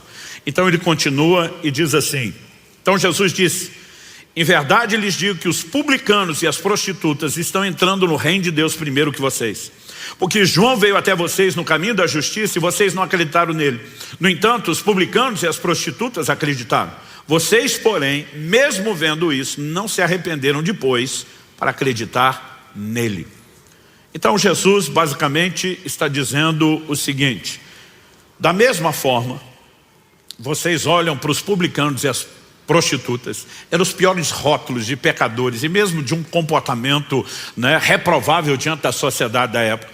Ele diz: eles vão entrar primeiro do que vocês no reino. Por quê? Eles são aqueles, quando a mensagem de Deus chega, eles dizem: não quero. Não quero obedecer, não quero submeter, quero fazer minha vontade, quero pecar, quero aproveitar, não quero. Mas em algum momento, quando existe arrependimento e sujeição, eles acabam fazendo o que Deus esperava. Embora o comportamento inicial fosse de rebeldia, a obediência encontrou lugar e espaço na vida deles. Vocês não. Os religiosos estão o tempo todo diante da palavra dizendo: sim, senhor, mas não faz aquilo que está sendo mandado. Então vocês não têm aparência de rebeldia, vocês têm aparência de obediência, mas a vida de vocês não expressa obediência. No final das contas, vocês jogam o jogo de encenar obediência, mas encenam uma obediência que não é praticada. E acredito que esse é o problema de todo aquele que é ouvinte da palavra. Porque Jesus está falando daquele que ouve as suas palavras e decide praticar ou não. Nós não estamos falando de um nível de rebeldia, aquela pessoa que diz para Deus: não quero nem te ouvir. Está falando de alguém que chega ao ponto de ter uma certa aparência de piedade e dizer: vamos lá ouvir o que Deus tem, só que não faz nada a respeito disso. Aliás, em Tiago, no capítulo 1, no verso 22, a Bíblia classifica esse tipo de gente como alguém que engana-se a si mesmo. Primeiro, ele não engana a Deus, porque Deus está vendo todas as coisas. Ele pode até enganar algumas pessoas, mas a Bíblia mostra que no final das contas ele está se enganando. Tiago capítulo 1, vou ler de 22 a 25, diz assim: sejam praticantes da palavra e não somente ouvintes, enganando a vocês mesmos. Porque se alguém ouvinte da palavra e não é praticante, assemelha-se àquele que contempla o seu rosto natural no espelho, pois contempla a si mesmo, se retira e logo esquece como era a sua aparência. Mas aquele que atenta bem para a lei perfeita, a lei da liberdade, eu amo essa expressão, né? Eu de vez em quando tenho que lidar com os crentes que, quando você está cobrando obediência, posicionamento, compromisso, você diz: seu evangelho é pesado. Eu normalmente digo: pesado para você que não quer compromisso, porque não é o que 1 João 5,3 diz. A Bíblia diz que os seus mandamentos não são pesados. Aliás, nós falamos semana passada de uma capacitação para a obediência. Essa lei é chamada de lei da liberdade. Porque liberdade não é aquilo que você quer para fazer o que gostaria e quebrar sua cara. Liberdade é entrar num lugar em Deus, onde você preserva o relacionamento com Ele, onde você vive as bênçãos que são resultantes da obediência empoderada por Ele, e ainda assim, não apenas vive a alegria circunstancial do resultado, mas a essência do cumprimento do propósito. A lei não foi dada da parte de Deus para nos prender, foi dada para preservar aquilo que o diabo deseja roubar de nós através da desobediência. Que isso fique claro, mas vamos voltar aqui. Mas aquele que atenta para a lei perfeita, a lei da liberdade, e nela persevera, não sendo ouvinte que logo se esquece, mas operoso praticante, esse será bem-aventurado no que realizar. Sempre a palavra de Deus relaciona. Você vai pegar Josué capítulo 1, verso 8, você vai pegar o Salmo 1, né? Sempre a palavra de Deus relaciona bem-aventurança com aqueles que obedecem, com aqueles que praticam a palavra de Deus. E nós precisamos entender que quem não faz isso, a Bíblia diz, está enganando-se a si mesmo. Porque muitas vezes ele acredita que diante de Deus, né, o estar ali ouvindo a palavra, cultuando, é tudo que Deus precisa. E Deus não quer uma aparência de piedade, Ele quer uma conduta que de fato se expresse por meio da obediência à sua palavra. Interessante que num outro momento Jesus confronta os fariseus, porque eles eram a seita mais severa dentro do judaísmo. Eles eram o grupo religioso mais dedicado, né? É o que, usando a linguagem atual, alguém na época poderia dizer, são os beatos, são os carolas, é o time da dedicação, realmente, de fato são eles, e eles se tornaram muito conhecidos pelo seu zelo em obedecer a palavra. Mas ao longo do tempo eles usaram aquele próprio zelo e dedicação para criar desculpas para não obedecer a palavra. Olha o que Jesus diz no Evangelho de Marcos, no capítulo 7, do verso 5 até o 13. Os fariseus e os escribas perguntaram a Jesus: por que os seus discípulos não vivem conforme a tradição dos anciãos, mas comem com as mãos impuras?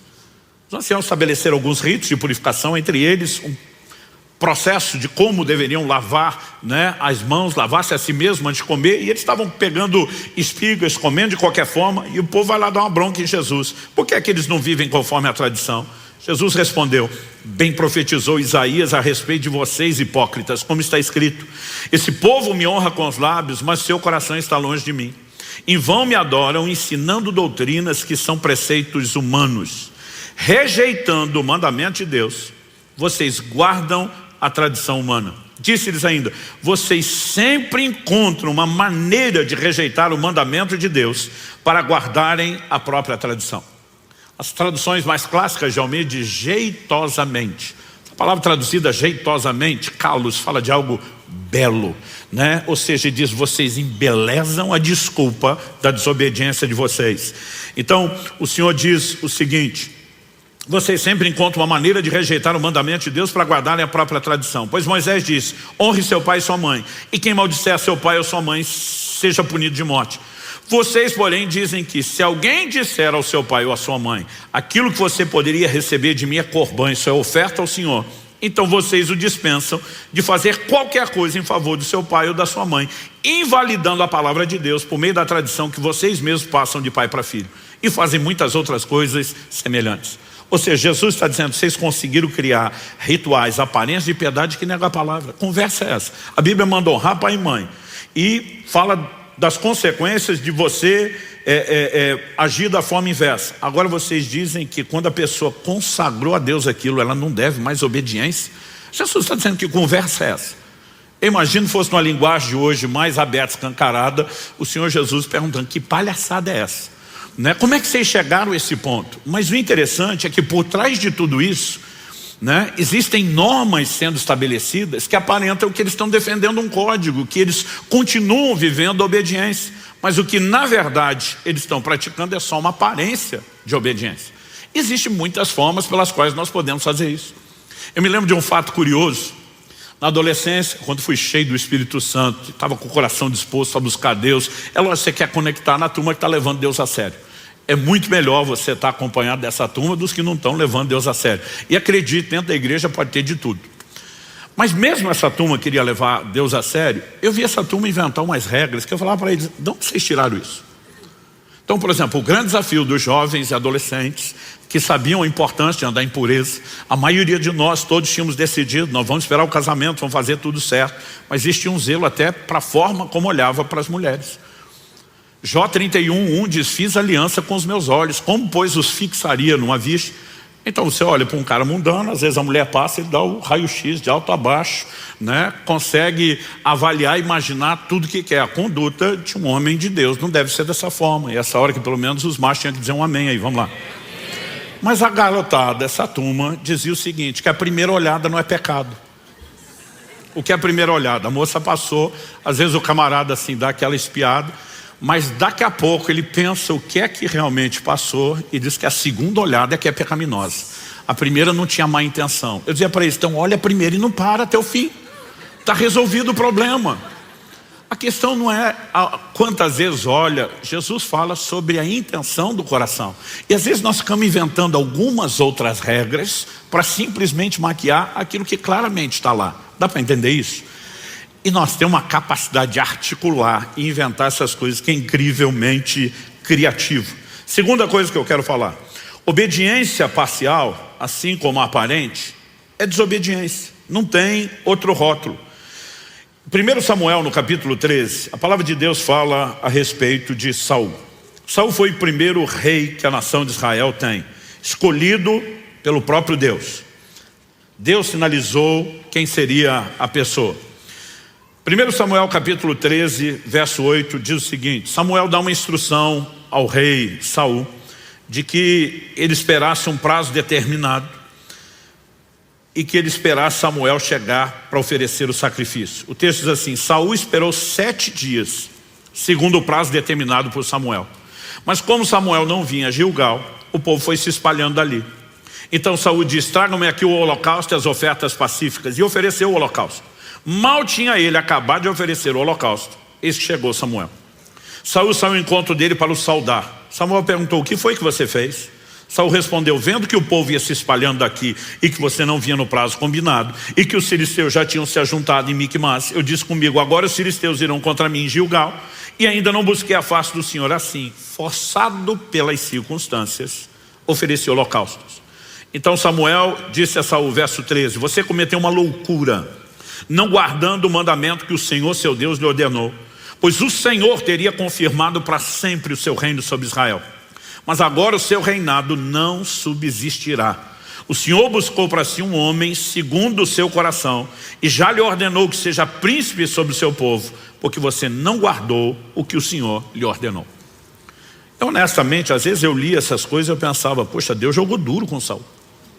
O cara deu um deslize e já foi limado, já foi jogado para fora. E interessante que Samuel diz, Deus já achou um outro segundo o seu coração. Só quando o outro segundo o seu coração é colocado, ele fez algumas coisas piores do que o primeiro. Eu dizia para Deus, por que o segundo não foi limado fora? Porque muitas vezes nós achamos que Deus está avaliando um momento, um comportamento. Mas não foi isso que Deus explicou para Samuel na hora de escolher os filhos de Jessé. Deus diz, o homem olha a aparência, Deus vê o coração. E o coração é aquilo que determina como será o nosso comportamento. Deus não estava avaliando uma ação de Saul. Na verdade, que nós percebemos que a Bíblia vai mostrando várias ações de alguém que oferece a Deus obediência parcial. Me espera 7 dias, não faça nada até que eu chegue para o sacrifício. Bom, deu 7 dias, esperei. Mas Samuel não chegou ainda, problema dele. Eu obedeci uma parte, ele devia ter se esforçado na dele. As pessoas que praticam obediência parcial, elas sempre têm alguma coisa dentro delas para justificar a relativização, a compensação. É quase como se fosse mais ou menos assim, obedeci nessa área, tudo bem se eu desobedecer na outra, porque um pelo outro, e esse aqui é mais importante, eu acho que no final meu saldo está bem. E não é dessa forma que Deus olha. Em Tiago, no capítulo 2, nos versos 10 e 11, a Bíblia diz, pois quem guarda toda a lei, mas tropeça em um só ponto, se torna culpado de todos. Porque aquele que diz não cometa adultério, também ordenou não mate. Ora, se você não comete adultério, porém mata, acaba sendo transgressor da lei. Então, de alguma forma, às vezes a gente fica relativizando e a gente diz, não, mas se eu fiz isso aqui, aquilo cabe. E a obediência parcial, ela é considerada por Deus desobediência. Eu acho interessante como a mentalidade das pessoas processam as coisas. Por exemplo, para nós, aliás, a gente olha na própria sociedade, pregando o evangelho para muita gente presa, condenada, você vê que uma das coisas que mais gera culpa na mente e no coração do homem, normalmente diz respeito ao homicídio. Mas ao longo da história, nós já tivemos momentos onde, diante dos escrúpulos das pessoas, mesmo daqueles que não eram muito tementes a Deus, não, existiam algumas coisas que tinham um peso maior. Uma delas, que infelizmente a nossa sociedade está programando todo mundo para aceitar, é que o adultério está tudo bem. Mas, por exemplo, por que Abraão faz um acordo com Sara, sua esposa, e diz, olha, onde a gente chegar, você vai dizer que é minha irmã e não minha esposa? Porque ele diz, você é uma mulher muito bonita, vão querer você, e para ficar com você vão me matar. Por que queriam matar Abraão? Porque se a mulher tem marido, ninguém pode ficar com ela, mas se tiver viúva, pode. Então olha a cabeça dos caras. Adulterar não, matar tudo bem. Porque pelo menos depois que a gente matar o cara, a gente cometeu um pecado menor, mas o pecado maior, que é o adultério, nós não vamos cometer. Hoje em dia, as pessoas olham para o adultério como o pecado menor e o homicídio maior, mas a relativização continua. Só que a Bíblia está dizendo, o mesmo Deus que ordena uma coisa, ordena outra. Quando você tropeça num, você tropeçou em todos, não adianta relativizar. Mas de alguma forma você olha para Saul e você vai perceber isso o tempo todo. Vá comigo para 1 Samuel capítulo 15. E de novo a Bíblia vai falar a respeito de Saul. E a Escritura nos mostra o como de fato aquilo era uma conduta recorrente. 1 Samuel 15, eu vou começar no verso 1. Samuel disse a Saul, foi a mim que o Senhor enviou para ungir você como rei sobre Israel, o povo dele. Agora ouça as palavras do Senhor. Em outras palavras, você lembra do início? Que Deus me usou para levantar você, escolher você. Que tudo que eu falei da parte de Deus tem acontecido, se mostrou fiel. Então, presta atenção. Ele diz o seguinte, verso 2. Assim diz o Senhor dos Exércitos. Castigarei Amaleque pelo que fez a Israel, colocando-se no caminho de Israel quando ele saía do exército. Do Egito. Está lá em Êxodo no capítulo 17. Portanto vá e ataque os amalequitas, destruindo totalmente aquilo que eles tiverem. Não poupe ninguém. Mate homens, mulheres, meninos e crianças de peito, bois, ovelhas, camelos e jumentos. Aqui nós chegamos a uma medida extrema de juízo, o que normalmente não acontece de imediato. Se você lembrar de Gênesis 15, Deus diz para Abraão, olha, a sua descendência vai ser peregrina em terra alheia durante 400 anos. Eles serão reduzidos à escravidão. Antes que eu os tire, Deus não usa o nome Egito, mas está falando de lá. Antes que eu os tire e os traga de volta a Canaã que eu te prometi. Por que Deus está dizendo que precisaria tanto tempo deles fora antes de trazê-los? O Senhor diz assim, porque a medida da ira dos cananeus não encheu. Eles são rebeldes, são desobedientes, eu vou julgá-los. Mas Deus está dizendo, a minha longanimidade não esgotou. Então eu ainda vou dar mais 400 anos de misericórdia para que se arrependam. Como eu, Deus presciente, sei que não vão arrepender. No final disso, o juízo vem e vem com tudo. A mesma coisa com os amalequitas. Eles não foram julgados imediatamente pelo que fizeram. Aliás, Tiago escreve e diz que a misericórdia triunfa do juízo. Antes de oferecer juízo, Deus sempre oferece misericórdia. O problema é que as pessoas confundem a longanimidade, a paciência de Deus, com impunidade. Então o cara olha, não viu muita consequência e pensa, deu nada não. E não se arrepende, endurece o coração. E há um momento onde Deus simplesmente diz, basta. Você vai ver isso no Apocalipse, ele falando com a mulher que ele denomina de Jezabel. Dei-lhe tempo para que se arrependesse, mas ela não quer se arrepender. Ou seja, toda oportunidade, arrependimento, conserto e volta à obediência, não houve juízo. E quando chega esse momento extremo, Deus diz, agora vocês vão exterminá-los. Em outras palavras, era literalmente acabar com a sua raça. Uma palavra dura, porém determinada por Deus. O verso 4 de Saul convocou o povo. A partir do verso 7 nós lemos, então Saul derrotou os amalequitas desde Avilá até chegar a Sur, que está diante do Egito. Tomou vivo Agag, rei dos amalequitas, porém destruiu todo o povo ao fio da espada. Mas Saul e o povo pouparam Agag, o melhor das ovelhas e dos bois, os animais gordos, os cordeiros e tudo mais que era bom. A isso não quiseram destruir totalmente, porém toda coisa sem valor e desprezível destruíram.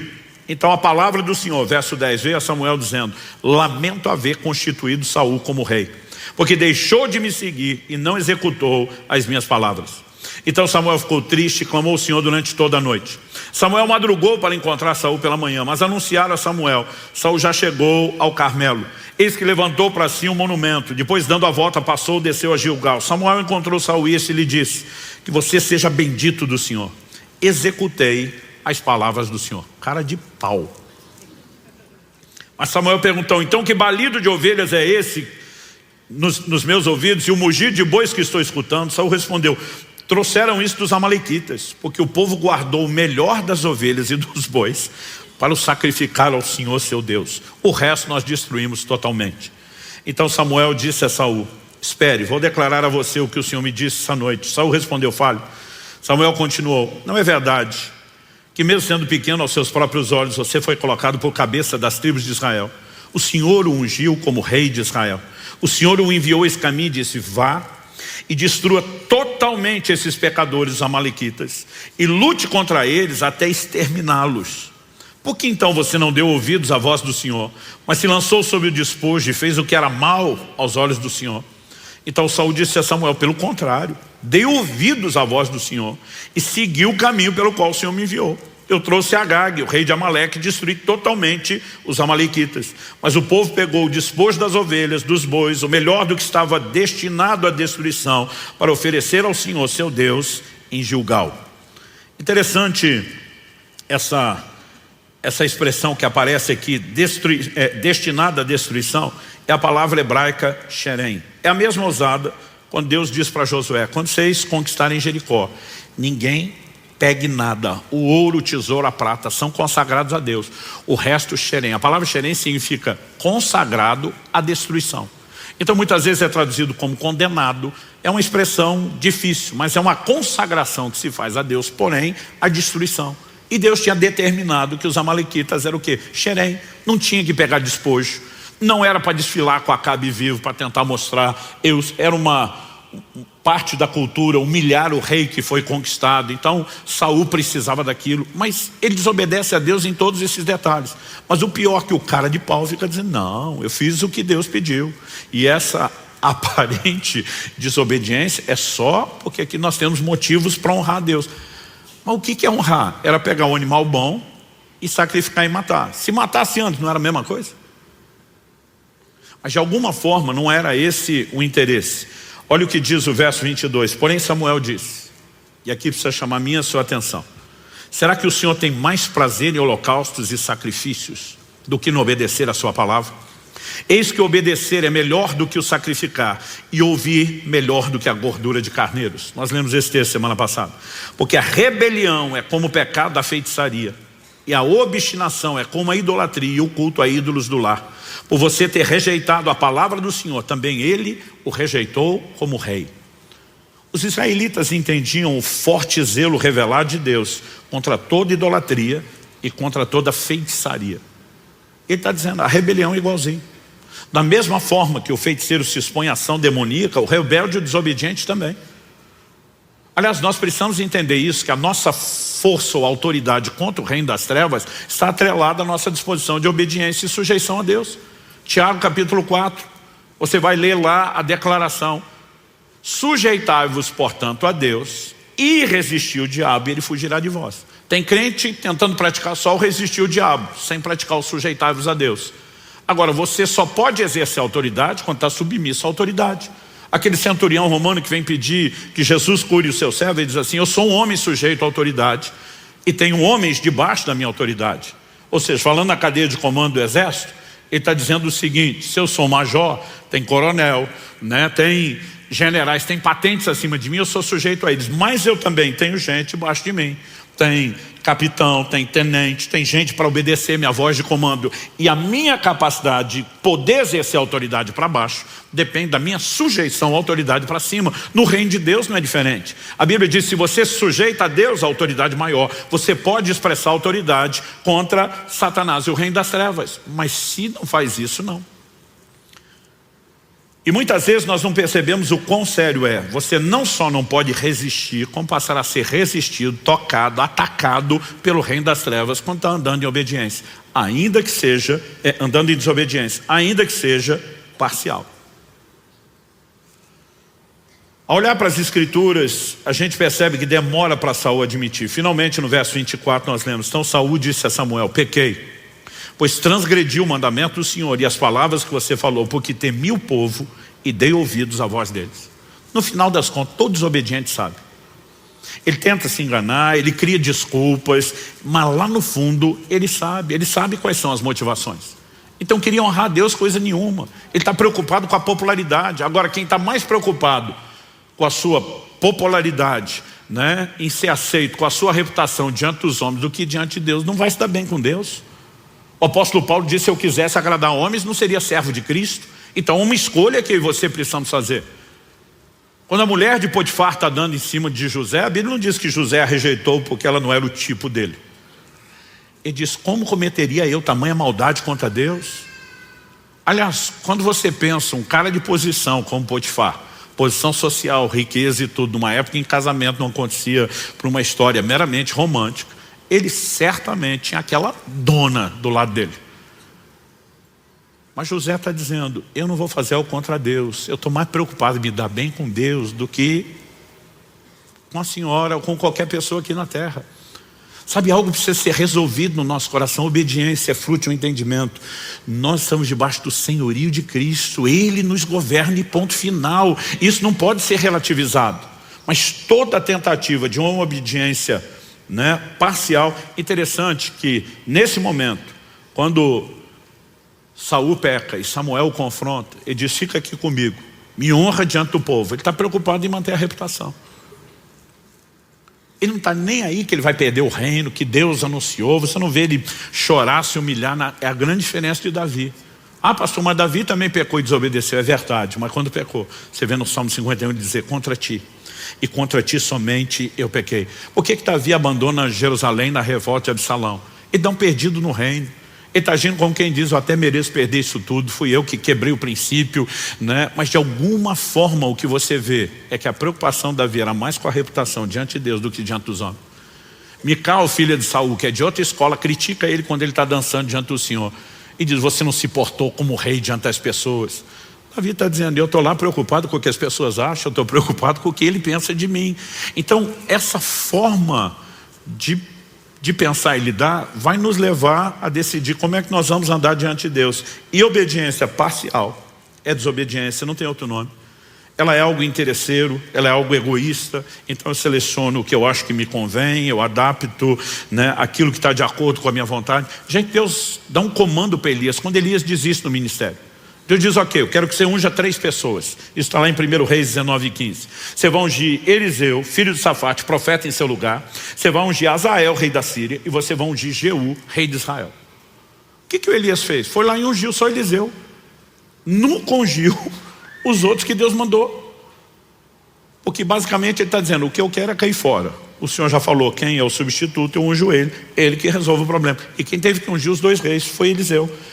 Azael, a menção de Azael sendo ungido rei por Eliseu está em 2 Reis 8, de 7 a 13. E a menção de Jeú sendo ungido rei sobre Israel por Eliseu está em 2 Reis 9, de 1 a 3. De alguma forma Elias diz: eu quero garantir ao meu lado. Toda obediência parcial, ela não reflete submissão, e Deus trata de uma forma diferente. Então não adianta eu e você relativizarmos isso. Quem está entendendo? Amém. Mas para aqueles de nós que começamos a crescer e amadurecer, e a obediência é um processo, é algo que se aprende. O livro de Hebreus nos diz lá no capítulo 5, e eu acho muito importante que a gente entenda isso. Hebreus capítulo 5 nos fala a respeito de Jesus, nos versos 7 a 9, assim: ele, Jesus, nos dias da sua carne, tendo oferecido com forte clamor e lágrimas, orações e súplicas a quem o podia livrar da morte, foi ouvido por causa da sua reverência. Embora fosse filho, aprendeu a obediência pelas coisas que sofreu. Repita comigo: aprendeu a obediência. Não, com mais ânimo e vontade, vamos lá: aprendeu a obediência. O texto diz: aprendeu a obediência pelas coisas que sofreu, e tendo sido aperfeiçoado, tornou-se o autor da salvação eterna para todos os que lhe obedecem. Aquele que aprendeu a obediência salva os que lhe obedecem. Essa frase aprendeu a obediência, ela deu nó na minha cabeça muitas vezes. Peraí, a Bíblia diz que Jesus nunca pecou. Pecado é desobediência. 1 João capítulo 3, verso 4 diz que o pecado é a transgressão da lei, ou seja, a desobediência. Ele nunca pecou, ele sempre foi obediente. Como é que está dizendo que aprendeu a obediência? Nós precisamos entender que a obediência, ela poderia ser classificada em níveis distintos de maturidade. Aqui o texto não está dizendo que ele não sabia nada, ele está dizendo que ele está enfrentando uma situação que vai gerar conflito de vontades. Coração de Jesus no Getsemane: se possível, passe de mim esse cálice. No entanto, eu não estou aqui para defender a minha vontade, seja feita a sua, não a minha. Há um conflito de vontade acontecendo para esse nível que ele não chegou antes. Paulo, em Filipenses 2, vai falar de Jesus assim: foi obediente até a morte, e morte de cruz. Ele vai falar do mais alto nível da obediência, a plena rendição. Eu me anulo por completo, eu morro, eu me entrego, eu não vou defender a minha vontade. Então, à medida que nós seguimos na vida cristã, nós vamos sendo trabalhados por Deus, amadurecendo, e vamos aprendendo estágios de obediência. Aprendemos verdades, como a que ensinamos semana passada. A obediência não depende de esforço humano, ela depende de uma decisão humana, mas de uma cooperação com a capacitação divina. E à medida que vamos compreendendo não só o que tem que ser obedecido, mas a seriedade disso, os recursos de Deus, é lógico que a obediência ela se torna cada vez mais presente na nossa vida. As quedas vão tendo intervalos maiores, os tropeços vão sendo menos frequentes, porque o processo de transformação e santificação é progressivo. Mas mesmo para aqueles de nós que crescemos, a ponto de dizer, olha, dá para dizer que aqui tem obediência, nós corremos um perigo, que é agora sair de um extremo, de um lado da vala para o outro. E é o que eu vou chamar de o orgulho da obediência. Em Atos, no capítulo 10, eu quero ler dos versos 9 a 16, a Bíblia diz assim: no dia seguinte, enquanto eles viajavam e já estavam perto da cidade de Jope, Pedro subiu ao terraço por volta do meio-dia a fim de orar. Estando com fome, quis comer. Mas enquanto lhe preparavam a comida, sobreveio-lhe um êxtase. Viu o céu aberto e um objeto como se fosse um grande lençol que descia do céu e era baixado à terra pelas quatro pontas, contendo todo tipo de quadrúpedes, répteis da terra e aves do céu.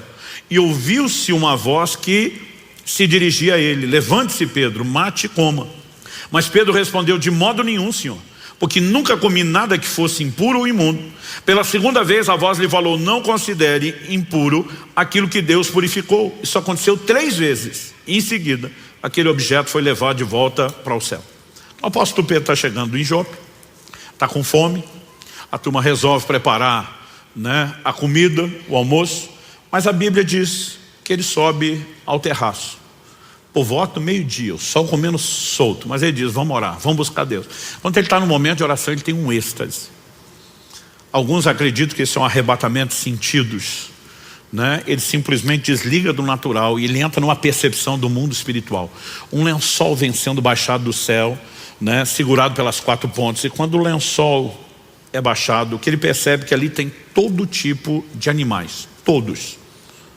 Aliás, a Bíblia é bem detalhada nisso, quando diz: contendo todo tipo de quadrúpedes, répteis da terra, aves do céu. E ele ouve uma voz, bem sugestiva para quem foi orar enquanto está com fome e estão preparando o almoço: levanta, mata e come. Pedro está em oração, ele sabe que é experiência espiritual, ele sabe que aquilo desce do céu e ele sabe que é Deus falando, porque ele responde: de modo nenhum, Senhor. Deus está dando um comando: levanta, mata e come. De jeito nenhum, Senhor. Nem o Senhor vai me fazer desobedecer. Por quê? Pedro, como judeu, cresceu entendendo determinações, como lá do livro de Levítico, tem um capítulo inteiro falando, enorme por sinal, falando a respeito dos animais que eram puros e os impuros. Nós falamos semana passada sobre mudança de lei. Nós temos texto no Novo Testamento dizendo que Jesus declarou puros todos os alimentos. Essa distinção não haveria mais. Mas o propósito aqui da visão não era detalhar o que é que está acontecendo. E Pedro, antes não podia, agora pode. É o próprio Deus dizendo: come. De jeito nenhum, Senhor. Eu tenho um histórico de obediência e não é o Senhor que vai manchar o meu currículo. Ele está tão orgulhoso da obediência que a vida inteira ele prestou, que agora ele está cego para continuar obedecendo. Dá para perceber? E sabe, eu costumo dizer que esse tipo de comportamento, ele acaba se tornando profundamente perigoso. Jesus falou a respeito disso em Lucas, no capítulo 18, de 9 a 14. Normalmente, a gente olha para os fariseus como se fosse só um bando de hipócritas. Eles não começaram como hipócritas.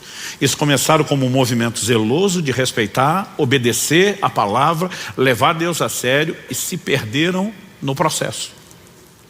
Lucas capítulo 18, de 9 a 14. Jesus também contou essa parábola para alguns que confiavam em si mesmos, por se considerarem justos, e desprezavam os outros. Então a parábola tem destino certo. Quem confia em si, se acha justo e ainda se compara a ponto de desprezar os outros, olhando com desdém, dizendo: eu sou melhor do que você. Ele diz: 2 homens foram ao templo para orar. Um era fariseu, era o mais alto nível de um cara religioso. O outro era publicano, era o pior rótulo de pecador. O fariseu ficou em pé e orava de si para si mesmo. Eu amo essa definição de Jesus. Orava de si para si, porque com esse coração não está falando com Deus e Deus não está ouvindo essa oração. Orava de si para si mesmo dessa forma: ó Deus, graças te dou, porque não sou como os demais homens, roubadores, injustos, adúlteros, nem ainda como esse publicano. Jejuo 2 vezes por semana, dou o dízimo de tudo que ganho. Em outras palavras, eu sou o cara. Eu fico tentando imaginar o que é o publicano do lado dele, tendo que ouvir uma oração dessa. Senhor, eu te louvo que eu sou muito melhor que esse miserável do meu lado. Alguns de nós publicanos pensaria: publicano por publicano, pecador por pecador, já dava um couro no camarada do lado, dentro da casa de Deus. A Bíblia diz assim: o publicano, estando em pé longe, nem mesmo ousava levantar os olhos para o céu, mas batia no peito dizendo: ó Deus, tem pena de mim. Outra tradução diz: misericórdia de mim que sou pecador. Digo a vocês que este desceu justificado para sua casa e não aquele. Porque todo o que se exalta será humilhado, mas o que se humilha será exaltado. Que esse texto seja devidamente entendido. Deus não está punindo o obediente para recompensar o desobediente. O assunto agora é humildade ou orgulho. E isso é o que está sendo abordado. Só que a Bíblia diz claramente que Deus resiste ao soberbo. Se tem algo que vai envenenar o relacionamento de qualquer pessoa com Deus, é o orgulho. E esse cara tem o orgulho da obediência. O senhor sabe que eu jejuo 2 vezes por semana, eu dou o dízimo de tudo, eu sou o cara. E quando você entra nesse modo de fazer o que deve, mas se gloriar por isso, você está desfazendo aquilo que fez. Porque a mesma Bíblia que mandou você fazer aquelas coisas, manda que você não se orgulhe. E quando você tropeça num ponto, você tropeçou em todos os outros. É como se não tivesse feito nada daquilo do qual você se orgulha. Aliás, o orgulho da obediência é contraditório, porque não se trata de mérito. Nós falamos semana passada que a única forma de viver plena obediência é pela capacitação da graça. Então no final, se eu e você obedecemos, tem que haver em nossos corações uma atitude de quem reconhece: se não fosse o Senhor, ainda que eu tenha tomado minha decisão, levado a sério minha responsabilidade, se não fosse o Senhor e os seus recursos, eu não teria chegado lá. Como é que eu vou me orgulhar de algo como se não tivesse feito aquilo com a ajuda de Deus? Segundo, além de ser contraditório, Jesus fala em Lucas, no capítulo 17, de 7 a 10, de um camarada que diz que merece uma medalhinha no peito, escrito: servo inútil. Ele diz: depois vocês fizerem tudo que foi mandado, vocês têm que se nomear servos inúteis, porque fizeram só o que tinha que ser feito. Em outras palavras, você não fez mais do que obrigação, está se orgulhando do quê? Então, nós precisamos entender que o orgulho da obediência é contraditório à ação da graça e faz a gente achar de alguma forma que isso não era a obrigação que nós temos que carregar. No entanto, quando eu olho para esses camaradas, eu fico me perguntando: será que eu e você? O fariseu ainda é mais fácil a gente dizer: não, esse aqui não era dos melhores não. Mas você pega Pedro, um líder exemplar, uma das colunas da igreja, e o cara está dizendo para Deus: de modo nenhum, Senhor. Então a pergunta é: será que pode acontecer comigo, com você? A resposta é: com certeza.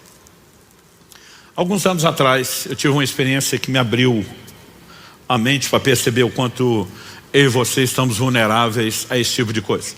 Logo nos primeiros anos da Alcance aqui em Curitiba, eu levei os homens do presbitério para um retiro de oração e jejum. As mulheres não podiam, a maioria dos filhos eram pequenos, então nós saímos só os homens, acho que eram 2 ou 3 dias. Durante esse nosso tempo de jejum e oração, alguém fez um comunicado numa época em que a internet era uma coisa complicada, né? Não me lembro se ainda estávamos no modo de escada, mas era complicado. Mas alguém falou assim: vocês estão sabendo que fulano de tal, falou o nome do ministro, falou assim: o cara veio a público com um vídeo de uma confissão, admitindo que tropeçou, que caiu, que errou, está se afastando do ministério, está sendo exposto, né, a um tempo de disciplina. E alguém falou: ó, estou com o vídeo aqui. Falei: vamos assistir isso. E nós assistimos o vídeo. E quando terminamos de assistir o vídeo, eu falei para eles, escreva o que eu vou falar. A maioria de quem está perto de mim o suficiente sabe que se eu falar escreva, o negócio é muito sério e dificilmente não acontece, né? Porque eu só falo isso quando estou debaixo de muita convicção. Falei, escreva o que vai acontecer. E não estava falando por revelação de Deus, não, era dedução. Eu falei, ele fez essa confissão com o líder do lado. O líder não está dando só apoio ao processo. Eu conheço o líder dele. O líder dele é jogo duro. E ele engoliu esse negócio a seco, porque não tinha muita opção. Mas ele não vai aguentar o processo. Só quando ele não aguentar, ele é o queridinho, ele é o popular, não o líder dele, conhecido por ser austero e duro. Então, a hora que ele espanar, mesmo não cumprindo o processo, ele vai ser acolhido por outros líderes fora do ministério dele, que vão dar um tratamento bem mais suave a tudo que aconteceu. E, infelizmente, vão tratar coisa como prazo de validade. Então, eu acho que pelo que aconteceu, eles vão achar que 1 ano é pouco. Com 1 ano e meio, esse cara volta para o ministério como se o tempo resolvesse as coisas. Eu falei, infelizmente, ele vai ter um grande apoio para voltar, mesmo não cumprindo tudo isso ao qual ele está se comprometendo. E como eu queria ter errado. Mas não errei. Tudo que eu falei se cumpriu. 1 ano e meio depois, estou chegando numa outra cidade para participar de um evento. Vários dos nossos pastores, não só da Alcance Curitiba, os outros foram conosco para receber de Deus lá. E quando cheguei na cidade eu vi, não falei com ninguém, não comentei com ninguém, mas vi um outdoor anunciando um evento de restauração e celebração da volta daquele irmão ao ministério. Quando vi aquilo dentro de mim, fiz as contas, falei exatamente 1 ano depois, 1 ano e meio depois, tudo aconteceu como queria e a gente segue banalizando coisas que deveriam ter um pouquinho mais de consideração e ser tratado de forma mais importante. Mas não falei para ninguém, só pensei. E fui dormir, chateado com o que eu vi, mas fui dormir. Dia seguinte, quando acordei, o evento estava acontecendo no hotel, então eu lembro que eu estou passando pela área do café da manhã para me dirigir ao auditório. E o Ney, pastor da Alcance nosso em Irati, que eu brinco que ele é uma máquina de sonho profético. O Ney me veio e falou assim, amigão, antes de você entrar lá, preciso te contar um sonho que eu tive com você essa noite. Quando ele falou isso, eu falei, daqueles bem coloridos. Ele falou, daqueles bem coloridos. Já puxei uma cadeira, sentei e falei, vem cá, fala já.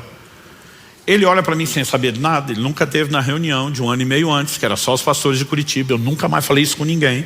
Não falei o que eu pensei no dia anterior. Mas ele olha para mim e diz, tive um sonho com você e fulano. E fala o nome do ministro. Quando ele falou o nome do cara, eu pensei, Deus ouviu. Eu falei para ninguém, mas Deus ouviu.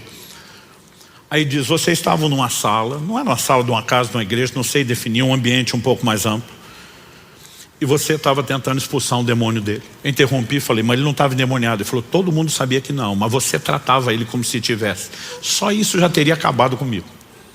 Mas o curioso é que parece que eu sabia tudo que ele ia falar. E eu entendi até por que a simbologia do sonho. Aí ele falou, você está lá tentando expulsar o demônio e entra uma outra pessoa na sala. Quando essa pessoa entra, ele falou, ele não se identificou como tal.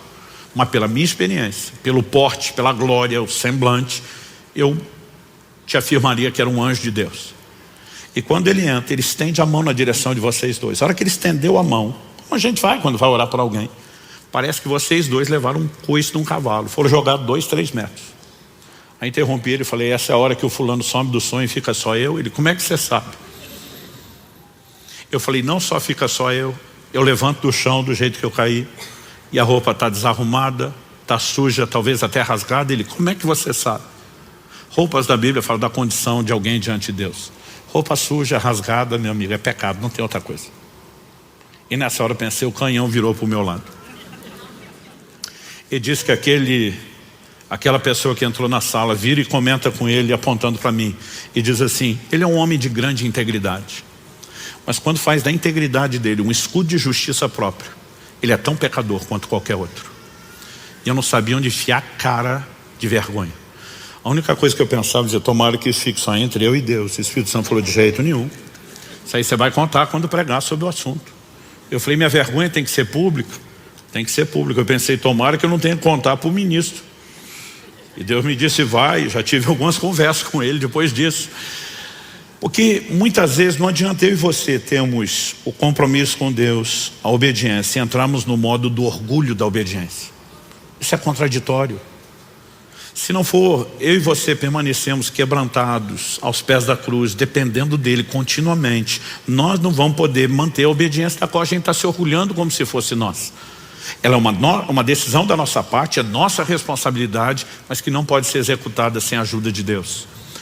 E, de alguma forma, aquela lição para mim foi muito clara. Começou a abrir meus olhos para perceber na Bíblia, ou como muitas vezes nós podemos entrar nesse lugar que acaba por si, nos cegando e anulando tudo aquilo que nós estamos construindo. Então, a obediência é inquestionavelmente importante. Ela é o cerne do propósito de Deus para o homem. Nós vimos isso na perspectiva doutrinária. Mas agora falando de conduta, que você possamos entender que a aparência de obediência não é obediência, é desobediência.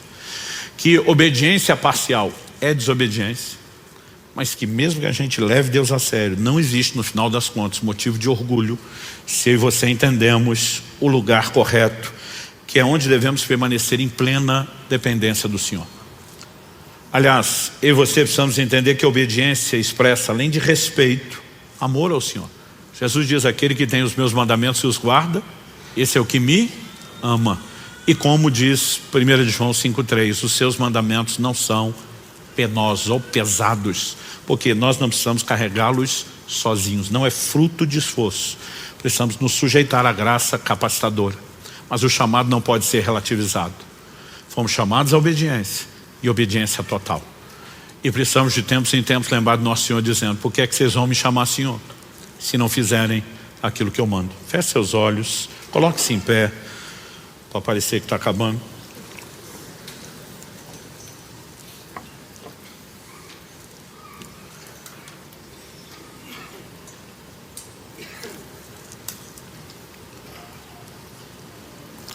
Meu Deus, nós reconhecemos que se o Senhor não vivificar a Tua palavra dentro de nós, sairemos apenas com um pouco mais de informação, com material para pensar, sem contar o risco daqueles de nós que sequer vamos dar continuidade em pensar naquilo que o Senhor falou. É por isso que clamamos uma vez mais a ação do Teu Espírito Santo. Ajuda-nos, ó Deus, a entender na nossa vida quais aspectos merecem a devida atenção. Talvez haja entre nós aqueles que estão praticando obediência aparente, sem enxergar com clareza que isso é desobediência. Talvez haja aqueles que optaram pela obediência parcial, estão enganando-se a si mesmos sem perceber que isso é desobediência. Talvez haja aqueles que reuniram as duas coisas. Mas também, ó Deus, certamente há aqueles que estão aprendendo a obediência, a semelhança de Jesus. Já avançaram além dos primeiros níveis, mas de alguma forma passaram a acreditar que são os únicos responsáveis por isso. E começaram a dar lugar ao orgulho, em vez de se permanecer naquele lugar de dependência do Senhor.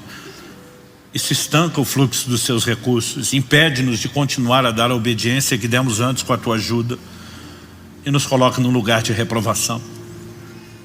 Pai, sabemos que há muito a aprender, há muito a crescer, há níveis de obediência que ainda não alcançamos. Diferente de Jesus, que chegou até o último nível, nós não chegamos lá. E nós suplicamos graça do alto, ajuda e favor, não só aqui e agora. Nós oramos que aquilo que o Senhor começou não termine no final dessa reunião. E não falamos apenas de lembrar o que foi dito, nós oramos pela capacidade de seguir, se sujeitando ao Senhor, se expondo à ação do Senhor e da Sua graça. Não nos deixe sair daqui apenas com informação ou com um discurso. Que a Tua palavra, ela realmente entre fundo em cada um de nós, que ela possa discernir os intentos do coração, expor aquilo que precisa ser ajustado na nossa vida, porque nós queremos seguir correspondendo com o Senhor. Não apenas contando com os recursos da graça, da ação do Teu Espírito, mas exaltando o senhorio de Jesus por meio de plena rendição. Eu quero abençoar meus irmãos e irmãs. E eu oro que a mão do Senhor esteja sobre eles. Oramos que a compreensão das Tuas palavras traga luz, clareza para aquilo que devemos fazer no dia a dia, debaixo da Tua aplicação personalizada. E desde já Te agradecemos por tudo aquilo que o Senhor fará. Nós oramos em nome de Jesus. Se você crê e concorde, diga amém. Se você recebe essa palavra, diga: eu recebo em nome de Jesus.